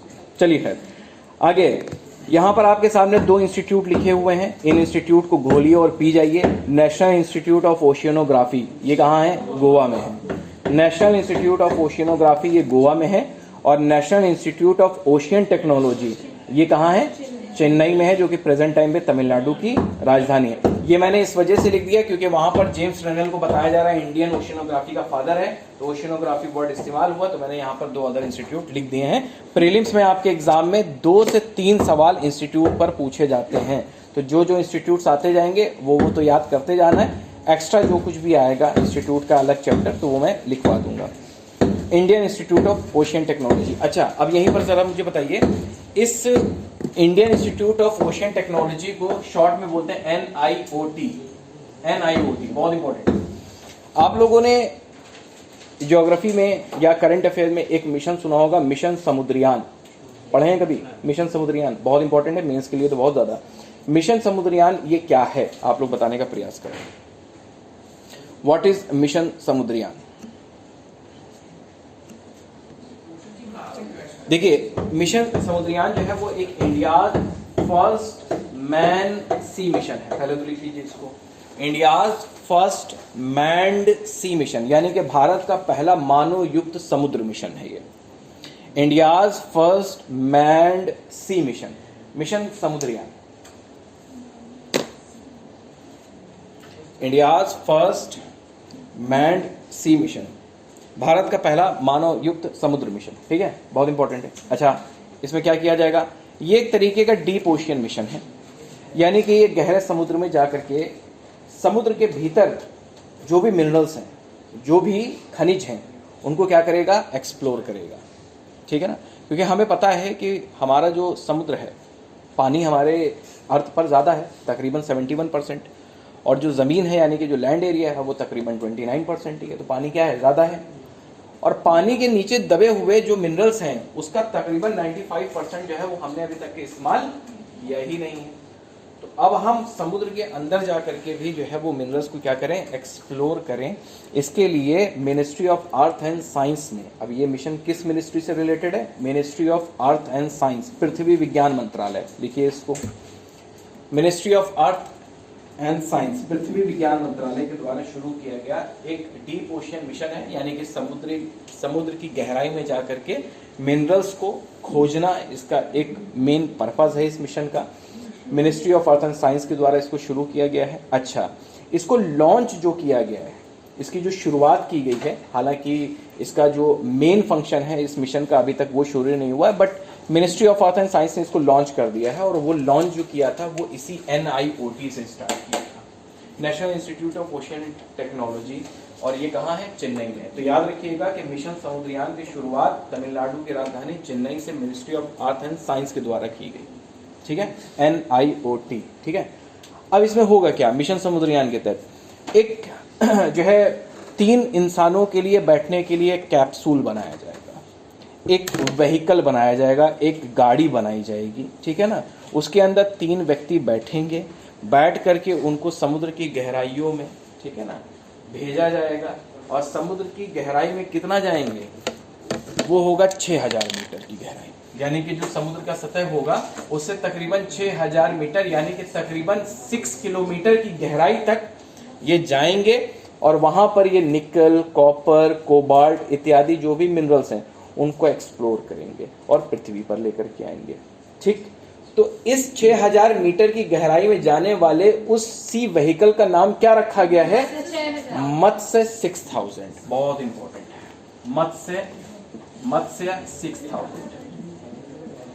6000 इस वजह से क्योंकि ये जो मत्स्य यानी कि जो एक सी व्हीकल है ये कितनी गहराई तक जाएगा, तो 6000 मीटर की गहराई तक जाएगा, इस वजह से इसका नाम मत्स्य 6000 रख दिया गया है। एक क्वेश्चन आ चुका है, चलिए बहुत बढ़िया। और इसको इस तरह से डिजाइन किया गया है क्योंकि आपको पता है कि जैसे ही आप समुद्र की सतह में जाएंगे वाटर टर्बुलेंस बहुत तेज होता जाएगा बिकॉज ऑफ प्रेशर, दबाव के चलते। तो इसमें टर्बुलेंस इतना ज्यादा ना लगे, इसके लिए इस मत्स्य 6000 सी व्हीकल को बनाया गया टाइटेनियम से। किससे बनाया गया है, टाइटेनियम से। लिख लीजिए इसका, मेड बाय टाइटेनियम, यानी कि इसको जो बनाया गया है वो टाइटेनियम से बनाया गया है। और तकरीबन इसको बनाने की जो कॉस्ट आई है, लागत, वो 4077 करोड़ रुपया आई, 4077 करोड़। आप लोगों ने अक्षय कुमार की राम सेतु मूवी देखी है, उसमें आप लोगों ने देखा होगा कुछ इस तरीके का मत्स्य 6000 का मॉडल, उसमें कुछ व्यक्तियों को बैठ करके समुद्र की गहराई में भेजा गया है। तो वो बेसिकली जो है वो इसी समुद्रयान मिशन से ही क्या है, मोटिवेटेड है या इंस्पायर्ड है। टाइटेनियम इसीलिए यूज करते हैं क्योंकि वाटर को करोड नहीं कर पाता, हाँ इसीलिए शिप में भी यूज करते हैं। बिल्कुल ठीक है। क्या कह रहे हैं, 200 nautical mile, 200 exclusive economic zone के अंदर। चलिए खैर, 4000 करोड़ लिख लीजिए ना, राउंड फिगर 4000 लिख लीजिए या 4077 लिख लीजिए, आपके ऊपर है, ठीक है। अब जरा एक जगह लिखिए, हाँ सर वो कौन सा मिशन था जिसमें ईस्ट और वेस्ट कोस्ट को हम लोग जोड़ रहे थे, वो समुद्र सेतु मिशन है, वो अलग है। वो जब हम साउथ इंडिया पे आएंगे इंडियन ज्योग्राफी में तो वो पढ़ाएंगे, बताएंगे, हालांकि हमने पढ़ाया हुआ है। खैर, तो अब जो है एक डेफिनेशन लिखिए मेंस के रेस्पेक्ट से, बहुत important. What is blue economy, ठीक है ना, नीली अर्थव्यवस्था किसे कहते हैं। तो 3 लाइन की एक डेफिनेशन मैं लिखवा रहा हूँ, उसको लिख लीजिए और घर जाकर के इसको भूलिए और याद कर डालिएगा। व्हाट इज ब्लू इकोनॉमी, क्योंकि ये जो मिशन समुद्रयान है ना, ये इंडिया की ब्लू इकोनॉमी का ही एक पार्ट है। अगर आप एग्जाम्पल के तौर पर लिखना चाहें तो मिशन समुद्रयान को उसमें शामिल कर सकते हैं, या फिर ministry of earth and science का डीप ओशियन मिशन, उसको भी आप शामिल कर सकते हो, ठीक है। अब लिखिए, मैं ज़रा बोल रहा हूँ, लिखिए, sustainable use of marine resources sustainable use of marine resources, इसको घर जाकर के याद जरूर कर लीजिएगा, प्रैक्टिस कर लीजिएगा। Sustainable use of marine resources while keeping the marine ecosystem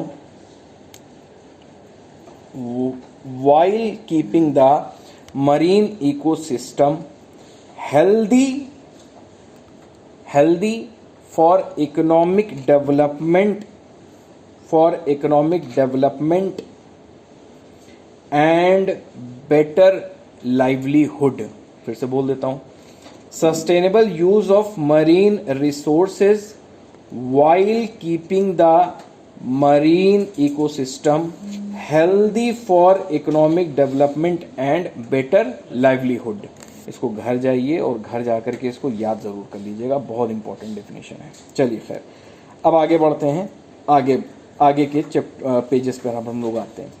अब देखिए, location of India on earth, जो पेज है, location of India on earth, यानी कि हमारी पृथ्वी पर भारत को हम कहाँ खोजें, उसके बारे में आपको यहाँ पर कुछ जानकारी मिल रही है। अच्छा, जस्ट अ मिनट, इसको थोड़ा सा रब कर देता हूँ। देखिए, हमें पता है कि पृथ्वी का जो शेप है वो ज्वाइड शेप में है, यानी कि एक इरेगुलर शेप है, थोड़ा बहुत सर्किल वाला जो है वो शेप आपको देखने को मिलेगा। हाँ, ठीक है। खैर, अगर आपको पृथ्वी पर हमारे भारत की लोकेशन को आइडेंटिफाई करना है, उसको लोकेट करना है, तो उसके लिए आप समझिए कि हमारी जो पृथ्वी है वो एक टेनिस का बॉल है, ठीक है ना। अभी यहाँ पर आप इस टर्म को भूल जाएं, बट मैंने यहाँ पर आपको बता दिया है। आप पृथ्वी को क्या समझिए, एक टेनिस का बॉल है, एक सर्कल है, एक गेंद है, ठीक है। अच्छा, इस गेंद को यानी कि पृथ्वी को दो पार्ट्स में डिवाइड करने वाली एक हॉरिजॉन्टल लाइन है। अच्छा, अब ये हॉरिजॉन्टल लाइन को आप खोजने के लिए स्पेस में मत चले जाइएगा, क्योंकि ये हॉरिजॉन्टल लाइन कहीं हमारी अर्थ पर खींची हुई नहीं है। ये केवल और केवल एक तरीके की इमेजिनरी लाइन है, काल्पनिक रेखा है, मैप पर इंडिया को अच्छी तरीके से लोकेट करने के लिए बनाई गई है, बस, और कुछ नहीं है। तो मान लीजिए कि ये हो गई हमारी अर्थ। इस अर्थ को हॉरिजॉन्टली यानी कि क्षैतिज रूप से दो पार्ट्स में डिवाइड करने वाली एक हो गई क्या, इमेजिनरी लाइन। इसको क्या कह दिया हमने, इक्वेटर। इक्वेटर, या इसको आप कह सकते हो 0 डिग्री, ठीक है ना, इक्वेटर, ठीक है।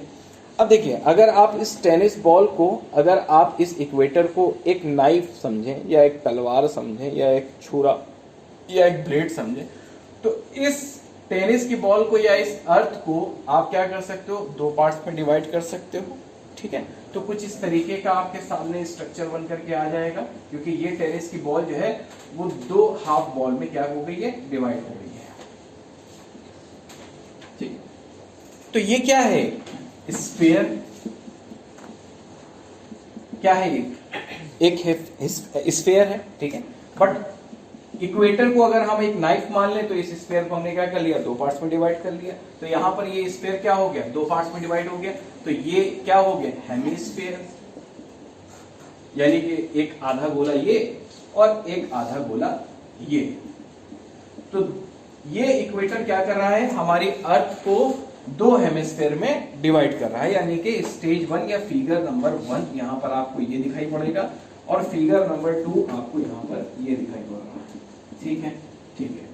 अब अगर आपको जरा भी दिशाओं का ज्ञान हो, पिछली क्लास में तो मैंने बताया था कि 2D डायरेक्शन में आपको हमेशा ऊपर की तरफ जो डायरेक्शन मिलेगी वो नॉर्थ, नीचे की तरफ जो डायरेक्शन मिलेगी वो साउथ, राइट साइड पे जो डायरेक्शन मिलेगी वो ईस्ट है, और लेफ्ट साइड की डायरेक्शन आपको मिलेगी क्या, वेस्ट। तो अब आप खुद यहाँ पर देखिए कि यह जो हेमिस्फीयर है, ठीक है ना, अगर इक्वेटर को अगर हम नाइफ देखें तो ये हेमिस्फीयर को आप क्या कहोगे, नॉर्थ हेमिस्फीयर। तो ये क्या बन गया, नॉर्थ हेमिस्फीयर या नदर्न हेमिस्फीयर। इसको हिंदी में बोलते हैं उत्तरी गोलार्ध, ठीक। और ये जो नीचे वाला हेमिस्फीयर, इसको हम क्या कह देंगे, साउथ हेमिस्फीयर या सदर्न हेमिस्फीयर, यानी कि हिंदी में बोलते हैं इसको दक्षिणी गोलार्ध। ठीक है, तो हमने पृथ्वी को पहले एक स्फीयर माना और इक्वेटर एक इमेजिनरी लाइन है जो इस पृथ्वी को, इस स्फीयर को दो हेमिस्फीयर्स में डिवाइड कर रही है, एक northern hemisphere and southern hemisphere. अब यहाँ पर आप हमें जरा बताने का ये प्रयास करें कि अगर इस पृथ्वी को मैं 3D डायरेक्शन में, आपके 3D मोशन में अगर मैं आपके सामने यहाँ पर प्रेजेंट करूं, तो ये जो इक्वेटर होगी ये एक तरीके की ग्रेट सर्किल हो जाएगी कि नहीं हो जाएगी? क्योंकि ये अर्थ के चारों ओर है ना, अर्थ के चारों ओर है, तो ये इसकी जो टोटल डिस्टेंस होगी वो कितनी होगी? हमारा जो अर्थ है उस पर अगर हम एक सिरे से दूसरे सिरे तक इस इक्वेटर लाइन को खींचें बिल्कुल बीच से, तो ये इक्वेटर कितने लंबाई की होगी? तकरीबन 40,000 किलोमीटर की इसकी क्या होगी? लेंथ होगी। कितनी? 40,000 किलोमीटर। और इब्ने बतूता की अगर आप यात्रा देखेंगे मिडाइवल इंडियन हिस्ट्री में, मोहम्मद बिन तुगलक के समय में वो भारत आया था, तो उसने तकरीबन 1,20,000 किलोमीटर की यात्रा की थी, यानी कि अपने जीवन में वो 3 बार इक्वेटर को क्रॉस किया। समझ रहे ना? 1,20,000 किलोमीटर। तो अगर आप इक्वेटर की टोटल लेंथ देखेंगे, अगर आप अर्थ को 3D मोशन में देख रहे हैं, तो ये जो इक्वेटर होगी ये एक इमेजिनरी लाइन ना होकर के एक इमेजिनरी सर्किल ही तो होगा। तो इस इमेजिनरी सर्किल की जो टोटल लेंथ होगी वो कितनी होगी? तकरीबन 40,000 किलोमीटर। इसको आप ध्यान में रखेंगे, वर्ल्ड ज्योग्राफी में, APO में, BPSC में पूछा जा चुका है। ठीक, एक बात। अब नेक्स्ट, इंडिया को हम कहां पर फाइंड आउट करें? अभी के लिए आपको ये याद रखना है कि इंडिया हमारा जो है वो एक नॉर्दर्न हेमिस्फीयर में एक देश है। इंडिया जो है वो एक नॉर्दर्न हेमिस्फीयर वाला देश है। ठीक है, इंडिया एक नॉर्दर्न हेमिस्फीयर वाला देश है। अच्छा, अब एक बात आपको मैं बता दूं, अगर ये जो इक्वेटर जो मैंने यहाँ पर बनाई हुई है, ठीक है, जिसको आप 0 डिग्री कह करके पुकार रहे हो, ये एक इमेजिनरी लाइन है। इक्वेटर के नॉर्थ में आपको कई सारी इमेजिनरी लाइंस मिलेंगी और इक्वेटर के साउथ में आपको कई सारी इमेजिनरी लाइंस मिलेंगी। इक्वेटर के नॉर्थ में और इक्वेटर के साउथ में, इक्वेटर के ही पैरेलल में आपको कई सारी इमेजिनरी लाइंस मिलेंगी। बट अगर आप इनको 3D मोशन में देखेंगे तो ये लाइन ना होकर के एक सर्किल होंगे। क्लियर है इतनी बात? ठीक है, इन्हीं लाइंस को कहा जाता है क्या?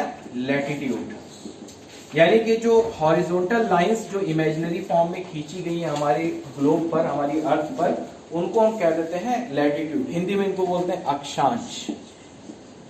अक्षांश, ठीक है, चलो ठीक है भाई। तो जो वर्टिकल लाइंस खींची गई है उनको हम लैटिट्यूड कह देंगे, तो लेटी हुई लाइन लैटिट्यूड है। चलिए ठीक है, तो अब आप ये देखिए कि अगर हम यहां पर इस इक्वेटर को नॉर्थ हेमिस्फीयर में, इंडिया को यहां पर कहीं पर लोकेट करने की कोशिश करेंगे, तो नॉर्थ हेमिस्फीयर में आपको इंडिया दिखाई पड़ रहा है। ठीक है, तो इंडिया से जितनी भी लैटिट्यूड्स गुजरेंगी, उन लैटिट्यूड्स के आगे आपको ये बताना पड़ेगा कि हम एक्चुअल में जिस लैटिट्यूड की बात कर रहे हैं वो नॉर्थ लैटिट्यूड की बात कर रहे हैं। ये बताना बहुत जरूरी है, क्योंकि ठीक इसी तरह का लैटिट्यूड आपको साउथ हेमिस्फीयर में भी देखने को मिलेगा। भाई 0 डिग्री यहां पर है, 0 डिग्री से ऊपर आप जाएंगे तो यहां पर 1 डिग्री मिलेगा, 1 डिग्री से ऊपर जाएंगे 2 डिग्री, 3 डिग्री, 4 डिग्री, 5 डिग्री, इस तरीके का मिलेगा। नीचे भी 0 डिग्री साउथ में आएंगे 1 degree, 2 degree, 3 degree, 4 degree. But अगर आप मेंस में आंसर ये लिख रहे हो कि इंडिया की लोकेशन नॉर्थ हेमिस्फीयर में इतने लैटिट्यूड से इतने लैटिट्यूड तक के है, अगर आपने ये नहीं बताया कि हम किस लैटिट्यूड की बात कर रहे हैं, नॉर्थ लैटिट्यूड की कि साउथ लैटिट्यूड की, तो एग्जामिनर आपके आंसर को काट देगा, क्योंकि वो समझ नहीं पाएगा कि इंडिया को आप नॉर्दर्न हेमिस्फीयर में मान करके चल रहे हो कि सदर्न हेमिस्फीयर में, क्योंकि डिजिट्स जो है वो सदर्न हेमिस्फीयर में भी सेम होंगी और नॉर्दर्न हेमिस्फीयर में भी। बट आपको यहाँ पे फाइंड आउट ये कर देना है कि हम साउदर्न हेमिस्फीयर की वाली लैटिट्यूड की बात कर रहे हैं कि नॉर्दर्न हेमिस्फीयर की लैटिट्यूड की बात कर रहे हैं। तो इंडिया के साथ में जितने भी लैटिट्यूड्स गुजरेंगे, आपको कुछ नहीं, केवल नॉर्थ लैटिट्यूड लिख देना है, बस, और कुछ भी नहीं। जैसे अगर आप देखें कि भारत से बिल्कुल मिड से एक इमेजिनरी लाइन गुजरती है जिसको बोलते थे ट्रॉपिक ऑफ कैंसर, 8 राज्यों से होकर के जाती है। ठीक है, तो वो किस तरीके की लाइन है? लैटिट्यूडनल लाइन है ना, हॉरिजॉन्टल लाइन है ना। तो जब लैटिट्यूड यानी कि 23.5 डिग्री लाइन गुजर रही है, जिसको आप 23.5 कह देते हो, तो उसके आगे आप क्या लिखोगे? नॉर्थ लिखोगे, साउथ? नॉर्थ लिखोगे, यानी कि इस तरीके से। ठीक है, तो ट्रॉपिक ऑफ कैप्रिकॉर्न कैसे लिखोगे?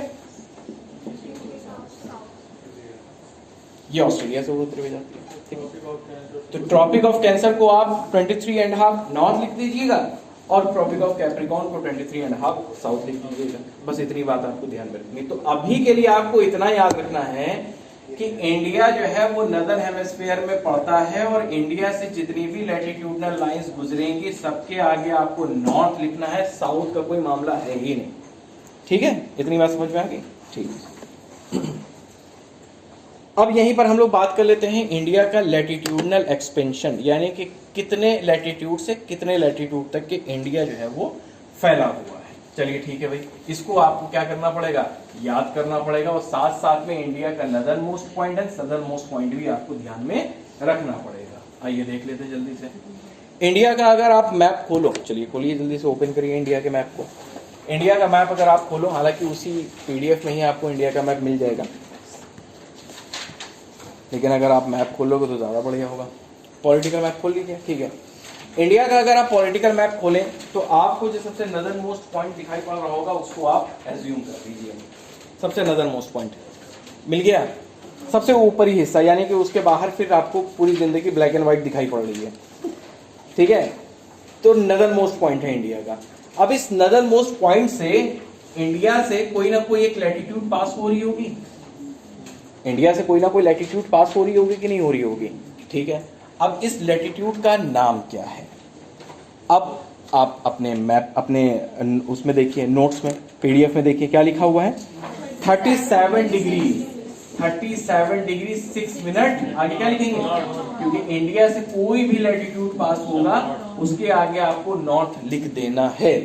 तो इंडिया का जो नदर्न मोस्ट पॉइंट है वो 37 डिग्री 6 मिनट नॉर्थ लैटिट्यूड पर लोकेटेड है। अब ये डिग्री क्या होता है, सेकंड क्या होता है, मिनट क्या होता है, ये मैं तब पढ़ाऊंगा जब आपका इंडियन पॉलिटिकल ज्योग्राफी कंप्लीट होकर के लैटिट्यूड और लॉन्गिट्यूड वाला चैप्टर आएगा तब। अभी के लिए आपको इतना याद रखना है। तो 37 degree 6 minute north latitude India का ये नदर्न मोस्ट पॉइंट है। तो अब ये जो नदर्न मोस्ट पॉइंट है ये आपको किस स्टेट या किस यूनियन टेरिटरी में दिखाई पड़ा, लद्दाख में दिखाई पड़ा। चलिए बहुत बढ़िया, यानी कि ये लाइन लद्दाख से पास हो रही है, बहुत बढ़िया। अब लद्दाख में आपसे एक क्वेश्चन पूछा जाएगा, pin point India northern most point कौन सा है, तब आप क्या बताओगे, इंदिरा कॉल। बहुत बढ़िया, बहुत बढ़िया। तो इंदिरा कॉल, COL। अब ये COL क्या है, कर्नल, कॉलोनल, अच्छा।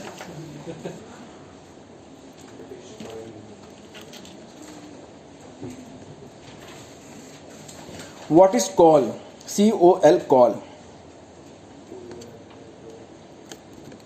देखिए यहां पर इंदिरा नाम लिखा हुआ है, इसका ये मतलब नहीं है कि ये बेसिकली जो है इंदिरा गांधी को डेडिकेटेड है। इंदिरा पॉइंट तो है जो कि इंडिया सदर्न मोस्ट पॉइंट है, वो तो इंदिरा गांधी को डेडिकेटेड है। बट ये जो इंदिरा जो यहाँ पर कॉल यानी कि नदर्न मोस्ट जो पॉइंट है वो देवी लक्ष्मी का एक पर्यायवाची है, याद रखिएगा इसको। लक्ष्मी जी का क्या है, एक पर्यायवाची है। तो याद रखिएगा, अगर ये स्टेटमेंट लिख करके आता है कि इंडिया का सबसे नदर्न मोस्ट पॉइंट जो है वो श्रीमती इंदिरा गांधी को डेडिकेटेड है, कि नहीं, इंदिरा जो है वो लक्ष्मी का एक पर्यायवाची है, उसी नाम पर ये रखा गया। अब यहाँ पर ये जो COL है ये क्या है, व्हाट इज कॉल। देखिए यहाँ पर समझिए, ये वर्ल्ड ज्योग्राफी का एक पॉइंट है। मान लीजिए कि आपके सामने जो है यहाँ पर ये एक माउंटेन रेंज है आपके सामने, बहुत बढ़िया, बहुत बारीक चीज है, इसको समझिएगा, किताबों में नहीं मिलेगा। माउंटेन रेंज, मान लीजिए आपके सामने यहाँ पर ये एक माउंटेन रेंज है, ठीक है। अब इस माउंटेन रेंज में कहीं पर कुछ डिस्ट्रक्शंस आ गया है, यानी कि ये फूट गई है, ठीक। चलिए कोई बात, फूटने के बाद में कुछ इस तरीके की अब ये माउंटेन रेंज बन गई है, कुछ इस तरीके की। तो देखिए एक ही माउंटेन रेंज में आपको यहाँ पर 2 पीक्स नजर आ रही हैं, आ रही है कि नहीं आ रही है। इन 2 पीक्स के बीच में आपको इस माउंटेन रेंज का एक लोवेस्ट पॉइंट मिल रहा है कि नहीं मिल रहा है। इसी लोवेस्ट पॉइंट को ही क्या कहा जाता है, कॉल कहा जाता है। क्या कहा जाता है, कॉल कहा जाता है, COL कॉल कहा जाता है। अब आप कह दोगे सर ये जो पहाड़ है, इन पहाड़ों के बीच का जो उबड़ खाबड़ रास्ता है उसको तो आपने बता करके रखा है कि हम उसको पास कह देते हैं, हिंदी में उसको दर्रा कह देते हैं। बिल्कुल, अगर यही रास्ता और अधिक चौड़ा हो जाए तो ये कॉल कन्वर्ट हो जाएगा किसमें, पास में। यानी कि पास का ही एक स्टार्टिंग फॉर्म क्या कहलाता है, कॉल कहलाता है। तो अब इसका मतलब यह है कि जो इंदिरा कॉल है ना, वो किसी पहाड़ का ही एक लोवेस्ट पॉइंट होगा। तो वो पहाड़ कौन सा है, काराकोरम रेंज, काराकोरम रेंज। तो ये मान लीजिए माउंटेन रेंज क्या है, काराकोरम रेंज है। इस काराकोरम रेंज में आपको एक जगह पर सबसे निचला स्थान मिलेगा, डीपेस्ट पॉइंट मिलेगा, उसी को क्या कहा गया है, इंदिरा कॉल कह करके पुकारा गया। अब कहीं पर आप लिखिए कॉल, आगे डेफिनेशन लिखवा देता हूं मैं, जल्दी से लिख लीजिए। कॉल में डेफिनेशन लिखिएगा, a lowest point between two peaks of mountains, a lowest point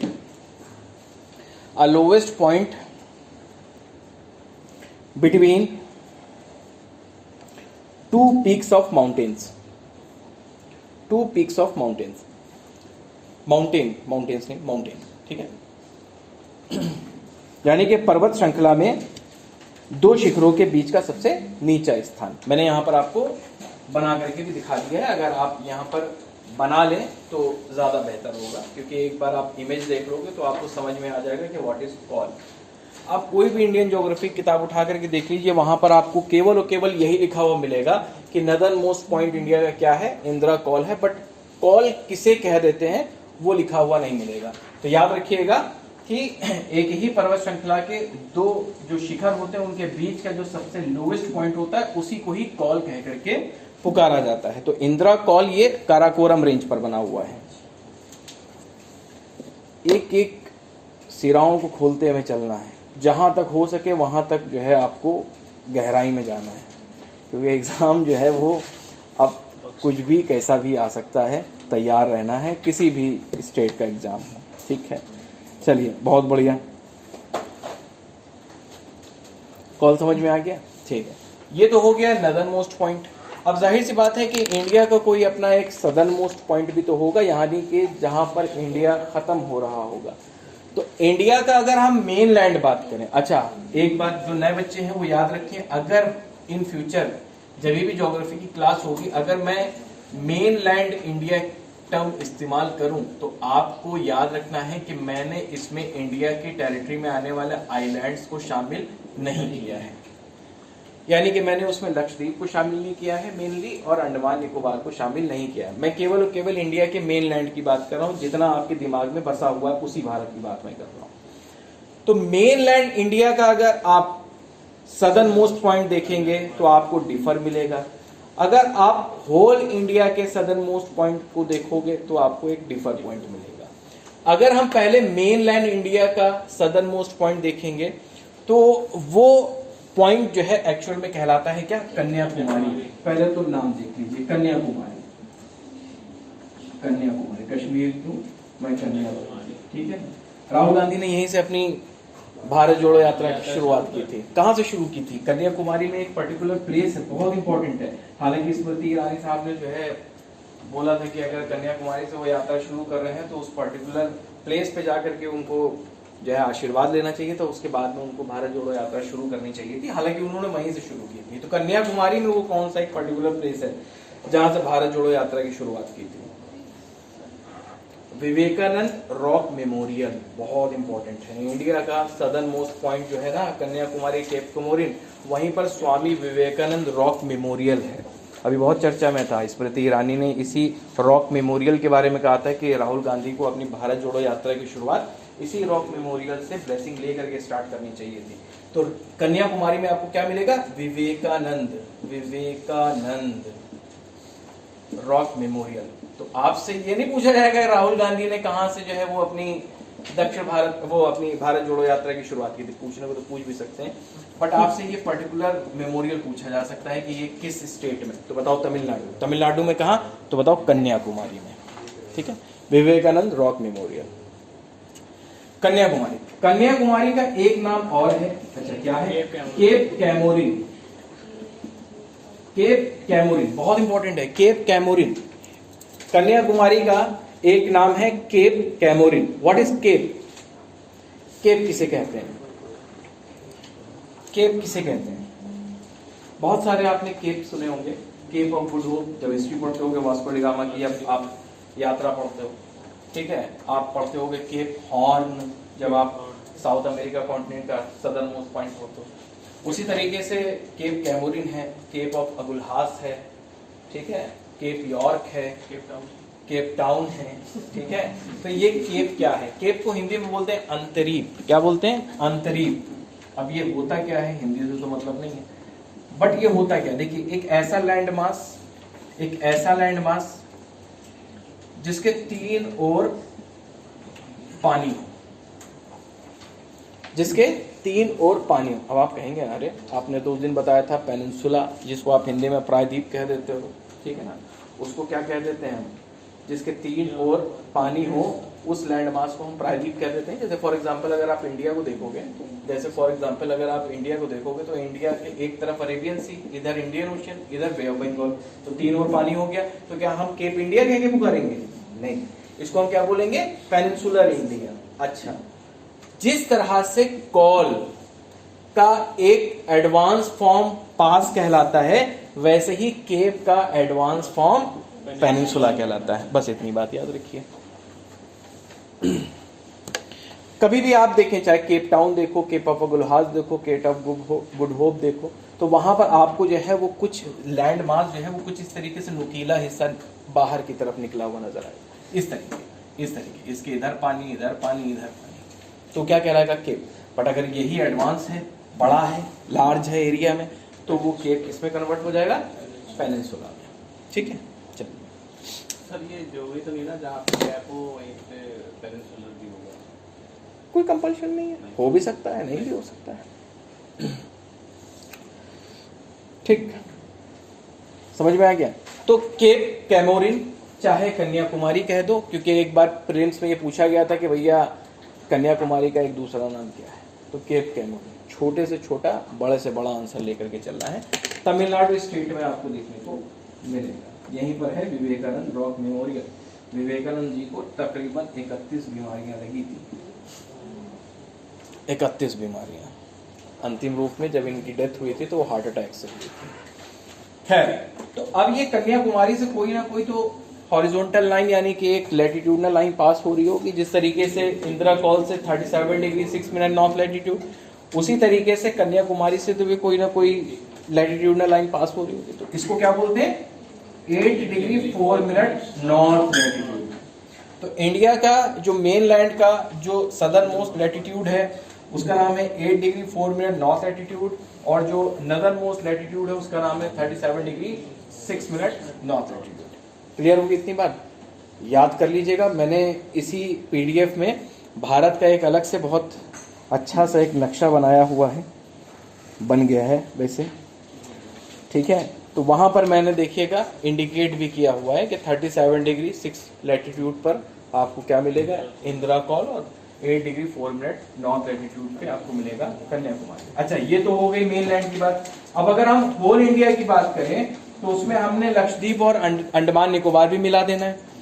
अब आप देखिएगा कि कन्याकुमारी से ये जो इंडिया का अंडमान निकोबार आइलैंड है ना, ये और ज्यादा साउथ में चला गया है। ये और ज्यादा, अगर आप पीडीएफ में देखना चाहें पीडीएफ में देख सकते हैं, अपने मैप पर देखना चाहें मैप पर देख सकते हैं कि जो अंडमान एंड निकोबार आइलैंड है वो तमिलनाडु या कन्याकुमारी या केप कैमोरिन या इंडिया के मेन लैंड से और ज्यादा साउथ में चला गया है। तो सबसे साउथ में अंडमान निकोबार का एक आइलैंड आपको मिलेगा, उस आइलैंड का नाम है ग्रेट निकोबार। बहुत बढ़िया, देखिए वहां पर लिखा हुआ मिल रहा होगा। आप चाहे तो मैप पे अपने एटलस में देख सकते हैं, और चाहे तो आप मेरे द्वारा बनाएंगे डायग्राम में देख सकते हैं। तो ग्रेट निकोबार आपको एक आइलैंड मिलेगा, ठीक है, जिसको हिंदी में बोल देते हैं महान निकोबार। इसी ग्रेट निकोबार में आपको सबसे सदर्न मोस्ट जो पॉइंट मिलेगा, ये मिलेगा इंदिरा पॉइंट। अब ये जो पॉइंट है ना, ये श्रीमती इंदिरा गांधी को डेडिकेटेड है। 1984 में जब इंदिरा गांधी जी का जब असैसिनेशन हो गया था, तो उसके बाद 85 में तकरीबन 1985 में ये ऑफिशियली अनाउंस कर दिया गया कि इंडिया का जो सदर्न मोस्ट पॉइंट होगा, ठीक है, उसका नाम इंदिरा पॉइंट होगा। इसका मतलब ये है कि इंदिरा पॉइंट का पहले कुछ और नाम होगा। लिख लीजिए वो 3 नाम। एक पार्सन पॉइंट, यानी कि Indira Point is also known as Parson Point. Second name Pygmalion Point, बहुत इंपॉर्टेंट चीजें हैं ये सब। पी से पार्सन, पी से पिग्मेलियन, और तीसरा नाम है लाहीचिंग, लाहीचिंग पॉइंट, लाहीचिंग पॉइंट। ठीक है, जब जापानीज ने सेकेंड वर्ल्ड वॉर में अंडमान एंड निकोबार को कैप्चर कर लिया था तो इसी सदर्न मोस्ट पॉइंट का नाम जो है वो लाहीचिंग रखा गया था। तो Parson point, Pygmalion point, Lahiching point, ये सभी इंदिरा पॉइंट के ही सिनोनिम है, अदर नेम है, इनको भी आपको याद करना पड़ेगा। ठीक,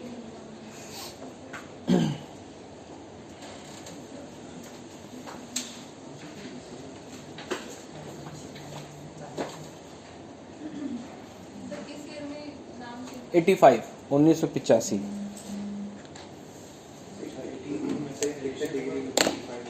ऑफिशियली अनाउंसमेंट जो है वो 85 में।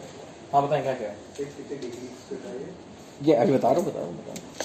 तो ये जो इंदिरा पॉइंट है वो जिस, भाई जाहिर सी बात है यहां से भी तो एक लैटिट्यूड पास हो रही होगी, एक इमेजिनरी लाइन पास हो रही होगी, तो इस इमेजिनरी लाइन का नाम क्या है, 6 degree 4 minute north latitude. North या साउथ ये लिखना बहुत जरूरी है किसी भी लैटिट्यूड के आगे, जब तक नहीं लिखेंगे हैबिट अभी भी बना लीजिए।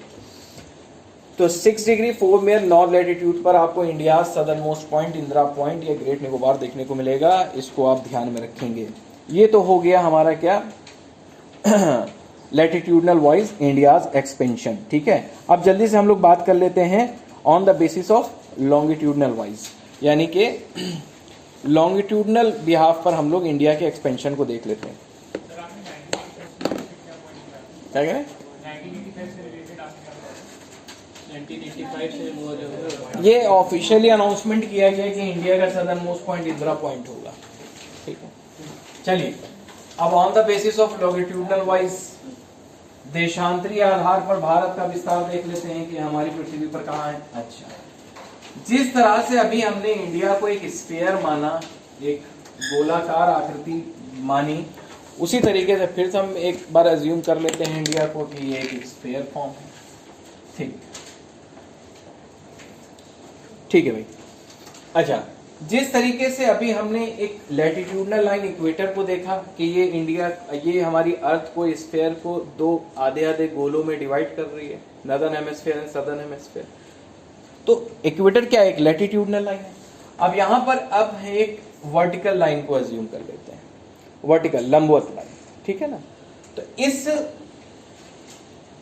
वर्टिकल लाइन को भी हम क्या कह देते हैं, 0 डिग्री। लैटिट्यूड लाइन को हमने क्या कहा था, 0 डिग्री इक्वेटर।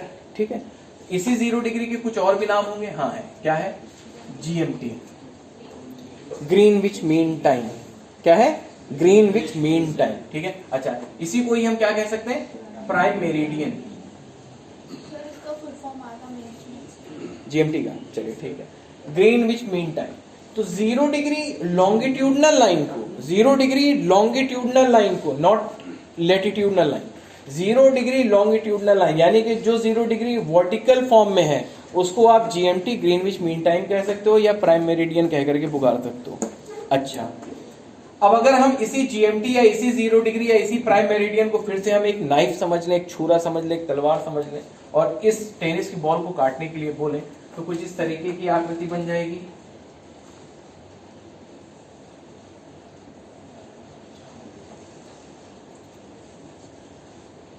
बन जाएगी ना, ठीक है। तो अब यहां पर क्या हो गया, यही स्फीयर 2 हेमिस्फीयर में डिवाइड हो गया। एक हेमिस्फीयर ये हो गया, एक हेमिस्फीयर ये हो गया और एक हेमिस्फीयर ये हो गया। अगर दिशाओं का ज्ञान हो, अभी मैंने कुछ बनाया था 2D, ये नॉर्थ है, ये साउथ है, ये ईस्ट है, ये वेस्ट है। अब ये बोला क्या होगा, ईस्टर्न हेमिस्फीयर, और ये क्या होगा, ये हो जाएगा वेस्टर्न हेमिस्फीयर।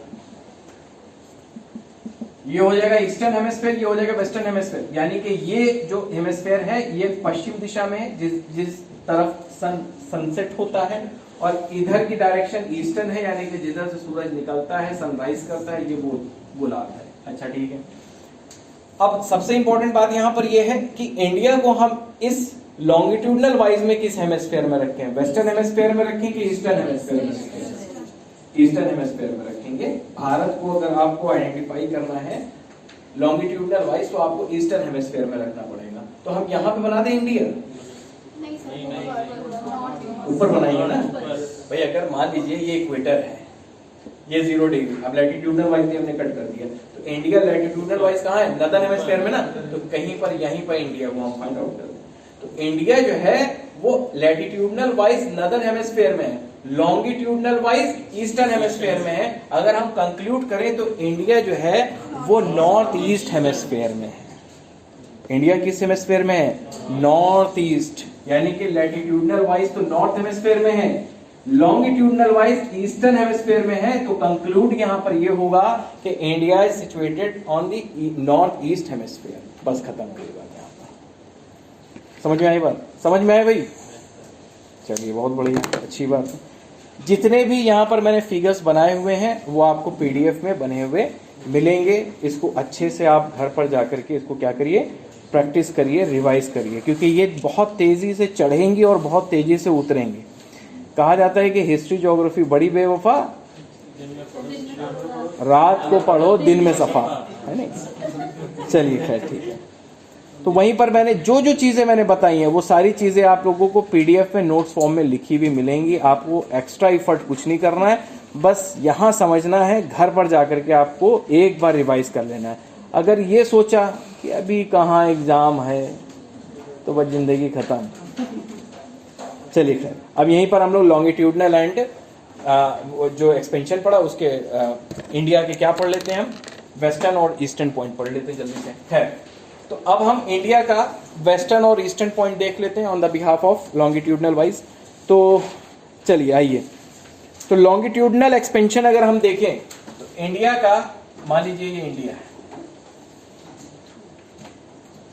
मान लीजिए इंडिया है, तो ये हो जाएगा इंडिया का वेस्टर्न लॉन्गिट्यूड और ये हो जाएगा इंडिया का ईस्टर्न लॉन्गिट्यूड, यही तो होगा, ठीक है। तो ये जो वेस्टर्न, भाई जिस तरीके से लैटिट्यूड कई सारे थे उसी तरीके से लॉन्गिट्यूड्स भी कई सारे हैं। तो इंडिया से भी तो कई सारे लॉन्गिट्यूड्स पास हो रहे होंगे, ठीक है। उसी में से एक वेस्टर्न लॉन्गिट्यूड है, एक ईस्टर्न लॉन्गिट्यूड है। वेस्टर्न लॉन्गिट्यूड का क्या नाम है? 68 डिग्री 7 मिनट। क्या लिखेंगे?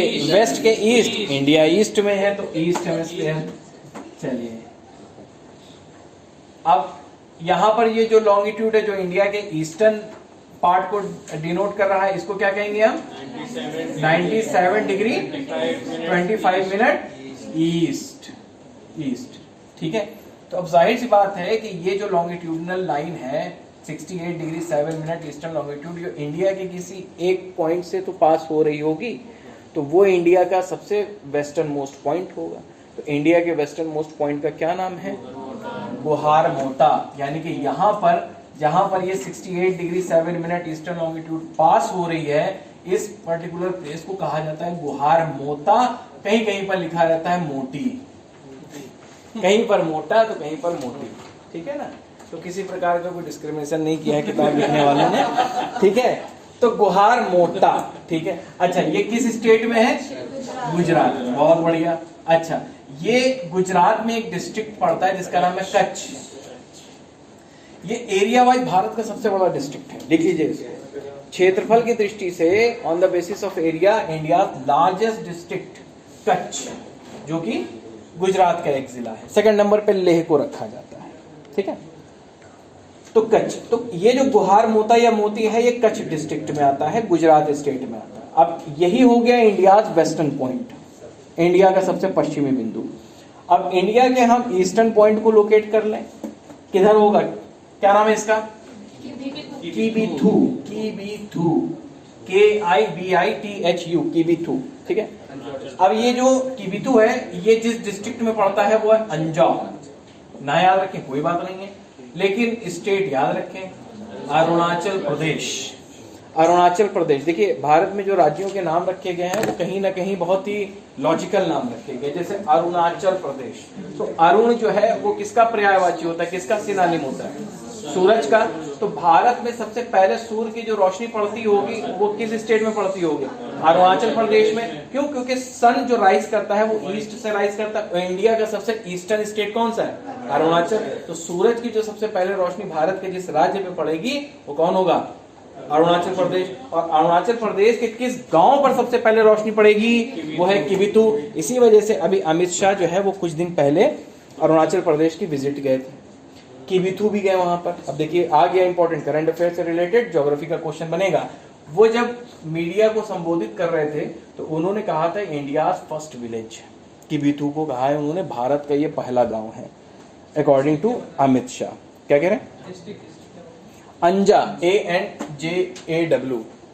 डिस्ट्रिक्ट याद करने की वो जरूरत नहीं है ज्यादा। किबिथु, तो किबिथु को इन्होंने क्या कहा है? भारत का पहला गांव, ठीक है। और यही भारत का सबसे पूर्वी गांव है, ईस्टर्न मोस्ट विलेज है इंडिया का। सबसे पहले सूर्य का प्रकाश जो गिरेगा वो यहीं पर गिरेगा। अच्छा, अमित शाह साहब क्या केवल यही कहने गए थे भारत का पहला गांव? उन्होंने वहां पर एक प्रोग्राम की शुरुआत की जो कि एक सेंट्रली प्रोग्राम है, उसको बोलते हैं वाइब्रेंट विलेज प्रोग्राम। क्या बोलते हैं उसको? Vibrant village programme. अब ये क्या होता है, इसके ऊपर एक अच्छा सा 5 लाइन का शॉर्ट नोट लिख करके लाओगे। 2022-23 का जो बजट आया था पिछले साल, उसमें केंद्र सरकार ने वाइब्रेंट विलेज प्रोग्राम की शुरुआत की थी।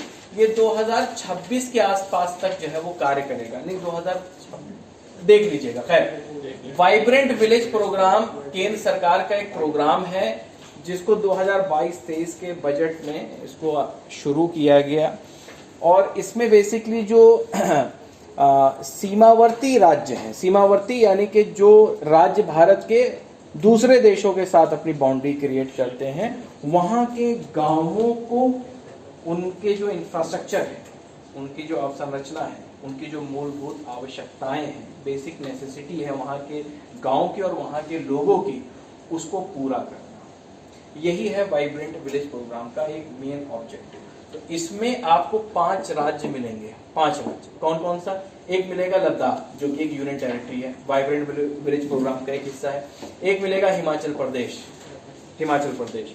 एक मिलेगा आपको उत्तराखंड, ठीक है। एक मिलेगा सिक्किम और एक मिलेगा अरुणाचल प्रदेश। तो शुरुआती तौर पर vibrant village programme as a pilot project के तौर पर शुरू किया गया। देखा जाएगा कि इसके अच्छे रिजल्ट्स आएंगे तो बाकी और भी स्टेट्स में इसको इंप्लीमेंट किया जाएगा। तो वाइब्रेंट विलेज प्रोग्राम क्या है? भारत का एक ऐसा प्रोग्राम है भारत सरकार का जिसके तहत भारत के जो सीमावर्ती राज्य हैं, उनके जो गांव हैं और वहां के जो रहने वाले लोग हैं, उनका जो बेसिक नेसेसिटी है उसको जो है क्या करना है? पूरा करना है और उस गांव का एक डेवलपमेंट करना है, ठीक है ना। तो ये एक वाइब्रेंट विलेज प्रोग्राम है। तो इसी की शुरुआत करने के लिए वो कहाँ गए थे? अमित शाह अरुणाचल प्रदेश। अरुणाचल प्रदेश में किबिथु गए थे।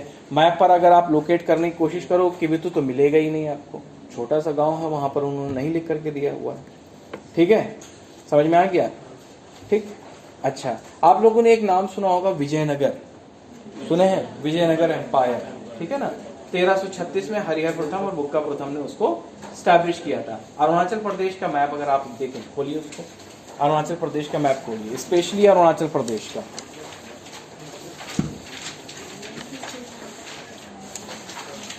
स्पेशली अगर आप अरुणाचल प्रदेश का नक्शा खोलें,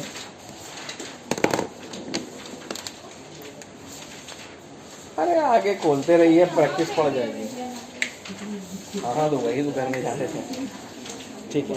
देखिए अरुणाचल प्रदेश में, ठीक है, ईस्ट में जाइए, पूर्व में जाइए,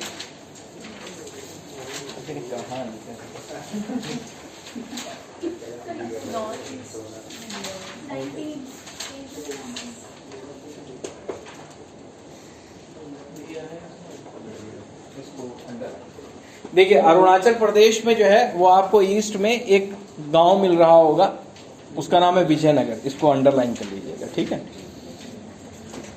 ये सब प्लेसेस जो है वो इंडियन ज्योग्राफी के लिए बहुत इंपॉर्टेंट रहती हैं, जो हिस्टोरिकली हो बट वो किसी और जगह पर हो, ठीक है। तो एग्जामिनर पूछ लेता है, जैसे एक टाइगर हिल्स है। हाँ पूछिए। इंडिया का सेंट्रल मोस्ट पॉइंट है? इंडिया का देखिए सेंट्रल मोस्ट पॉइंट जो है, जो हिस्टोरिकल जो एविडेंसेस बताते हैं वो उज्जैन को बताया जाता है, उज्जैन को।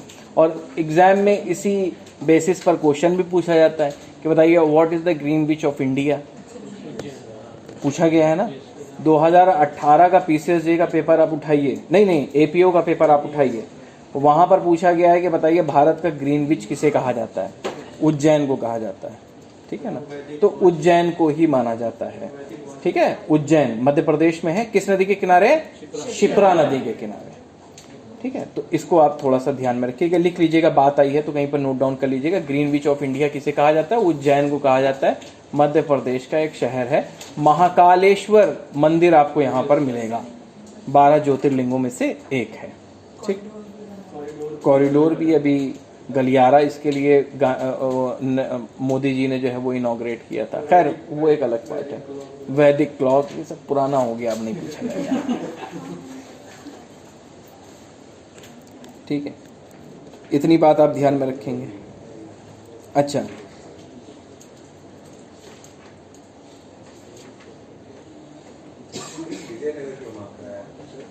विजयनगर ये सब क्या होता है ना कि स्पेसिफिक प्लेसेस कुछ पूछ ली जाती हैं जो हाईलाइटेड रहती हैं।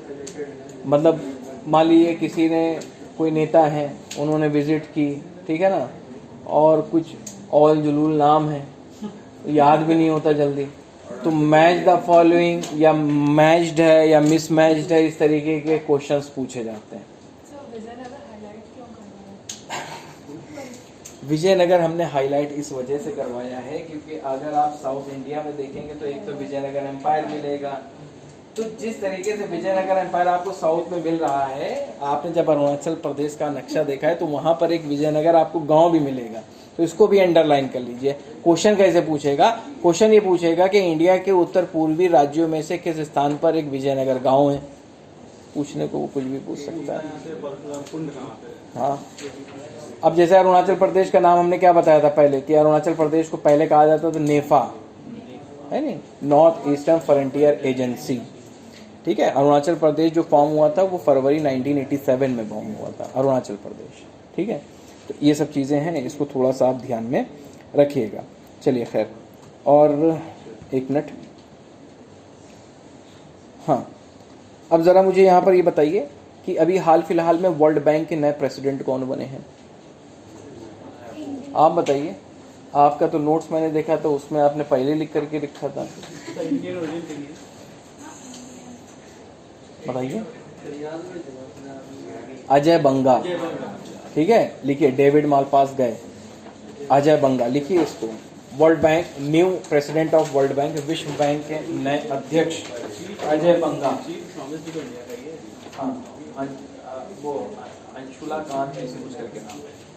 खैर अभी नई अपॉइंटमेंट है, तो अजय बंगा, ठीक है, प्रेसिडेंट ऑफ वर्ल्ड बैंक, ठीक है, अजय बंगा, याद रखिएगा इनका इंपॉर्टेंट नेम, ठीक है। चलिए बताइए, सिगरेट पर स्वास्थ्य चेतावनी लिखने वाला दुनिया का पहला देश कौन सा है? इंडिया, कनाडा, कनाडा, ठीक है। अब आप कहेंगे हैं ये तो बहुत पहले चलता चला रहा है, पैकेट पे लिख के आता है। सिगरेट पर, धूम्रदंडी पर, हिंदी में क्या बोलते हैं, धूम्रदंडी, उस पर भी लिखा होगा कि smoking is injurious to health, आप इसे पिएंगे तो महेश बन सकते हैं। मुकेश, मुकेश, ठीक है। चलिए खैर, तो कनाडा देश क्या कर रहा है, अपने यहाँ जो सिगरेट्स हैं उसके ऊपर जो है वो एक स्वास्थ्य संबंधी चेतावनी वो लिखेगा। ऐसा करने वाला दुनिया का ये पहला देश होगा, इसको आप ध्यान में रखेंगे। चलिए खैर, अब ये बताइए हमें जरा कि आईआईटी का पहला फॉरेन कैंपस कहाँ पर बनाया जाएगा? दुबई। देखिए, अभी तक अनाउंसमेंट हुआ है कि Abu Dhabi UAE, second announcement हुआ कि सिंगापुर की राजधानी कुआलालंपुर, ठीक है, और अभी अनाउंसमेंट हुआ है जंजीबार में। कहाँ पर? जंजीबार में। अब ये जंजीबार में ही आईआईटी का पहला कैंपस या फॉरेन कैंपस बनाया जाएगा, जंजीबार में। हालांकि अनाउंसमेंट सबसे पहले अबू धाबी में की गई और कुआलालंपुर में, बट इस प्रपोजल का जो इम्प्लीमेंटेशन होगा वो सबसे पहले जंजीबार में किया जाएगा। अब आप लोग जल्दी से अफ्रीका का मैप खोलो, अफ्रीका का पॉलिटिकल मैप खोलो। अफ्रीका, हाँ ज़ंज़ीबार को ज्योग्राफी में डिस्कस हाँ हाँ हाँ, आइलैंड ऑफ क्लोव्स। अफ्रीका का मैप खोलो, खोल लिया? हाँ ठीक है, खोल लिया। अफ्रीका का पॉलिटिकल मैप देखिए, हाँ ये पॉलिटिकल देखिए, ऊपर लिखा रहता है ना, देखो यहाँ पर। अब देखिए आप अफ्रीका के उस किनारे पर जाइए जहां पर इंडियन ओशन का पानी टच करता है, इंडियन ओशन का, ठीक है। अब जहां से आप थोड़ा साउथ में जाएंगे आपको एक देश मिलेगा जिसका नाम है तंजानिया। तंजानिया मिल गया? तंजानिया मिल गया। अब तंजानिया के ही ईस्ट में आप देखिए इंडियन ओशियन में आपको एक आइलैंड मिल रहा होगा, पेम्बा आइलैंड। पेम्बा आइलैंड के नीचे आपको क्या मिल रहा है? Zanzibar island. इसको अंडरलाइन कर लो, ठीक है, इसको अंडरलाइन कर लो, ज़ंज़ीबार।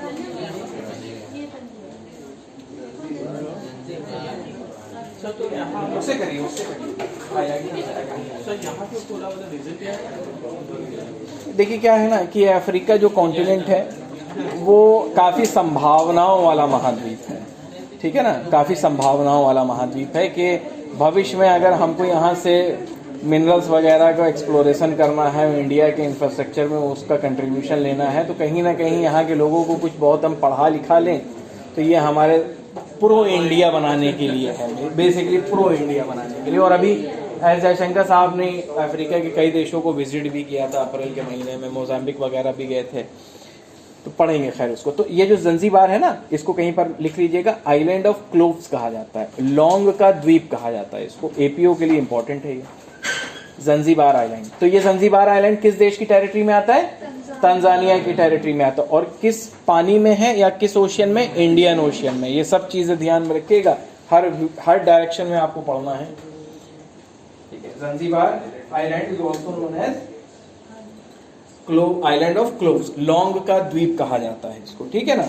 अच्छा, उसी ज़ंज़ीबार आइलैंड के नीचे आप देखेंगे कि आपको एक पोर्ट मिल रहा होगा, एक बंदरगाह मिल रहा होगा तंजानिया के मेन लैंड में, जिसका नाम है दार ए सलाम।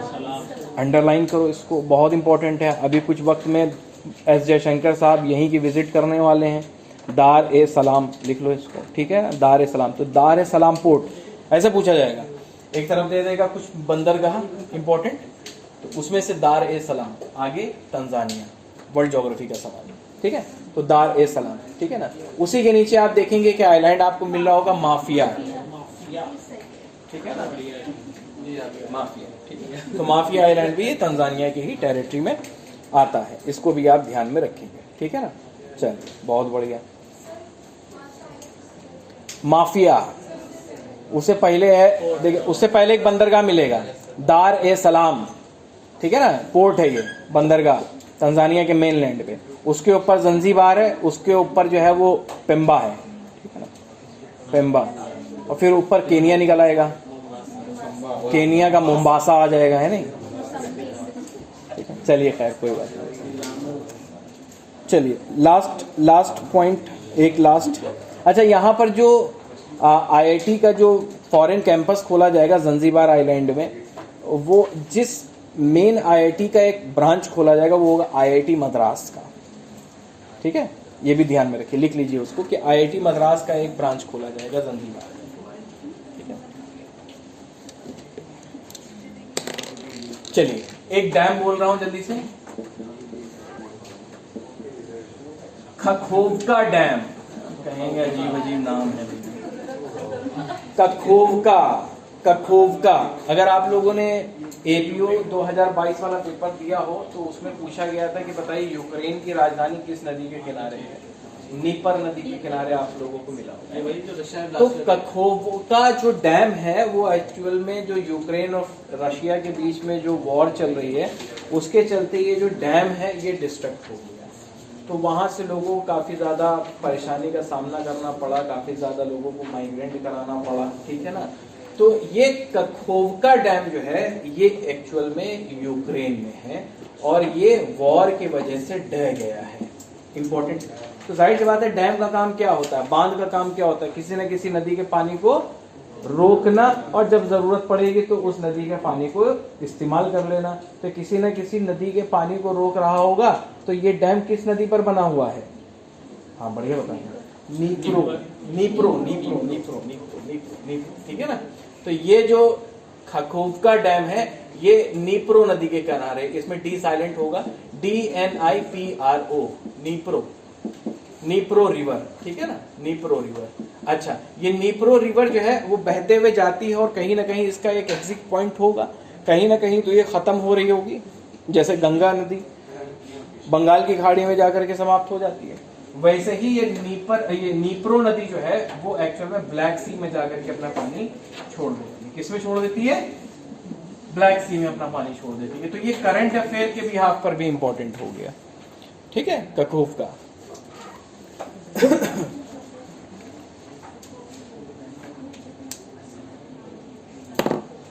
यूक्रेन में है, ठीक है।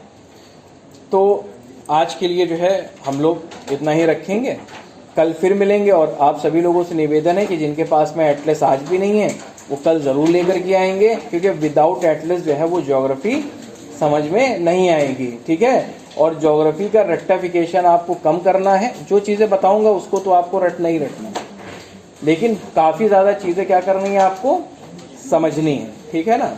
ज़्यादातर जो चेहरे हमें दिखाई पड़ रहे हैं वो नए नए चेहरे दिखाई पड़ रहे हैं, ठीक है। तो समझ में आ रहा है आप लोगों को? समझ में आ रहा है? कोई समस्या तो नहीं किसी तरीके की? देखिए, पढ़ना इसी तरीके से करंट को रिलेट करके ही आपको स्टैटिक जीके कंप्लीट करनी पड़ेगी। अगर आप केवल स्टैटिक जीके में पढ़े रहेंगे तो उससे संभावना आप काफ़ी कम है सवाल पूछने की, और काफ़ी ज़्यादा आपका जो एनालिटिकल पावर है इससे काफ़ी ज़्यादा जनरेट होगा, और इसी की ही ज़रूरत है। वरना अगर आप एनालिसिस नहीं कर पाएंगे किसी पर्टिकुलर टॉपिक पर तो आप प्रीलिम्स में तो चलो रट्टाफिकेशन करके निकाल ले जाओगे, लेकिन मेंस में फिर लिख नहीं पाओगे। चलिए, आज के लिए इतना ही। वेलकम। हाँ जी, आकाश जी बताएं। सर एक रिक्वेस्ट प्लीज, जब आप कुछ बोर्ड पे बनाते हैं तो प्लीज थोड़ा सा लेफ्ट साइड बनाएं। अच्छा, लेफ्ट साइड बनाए करें। ओके, चलिए, ठीक ठीक ठीक ठीक ठीक।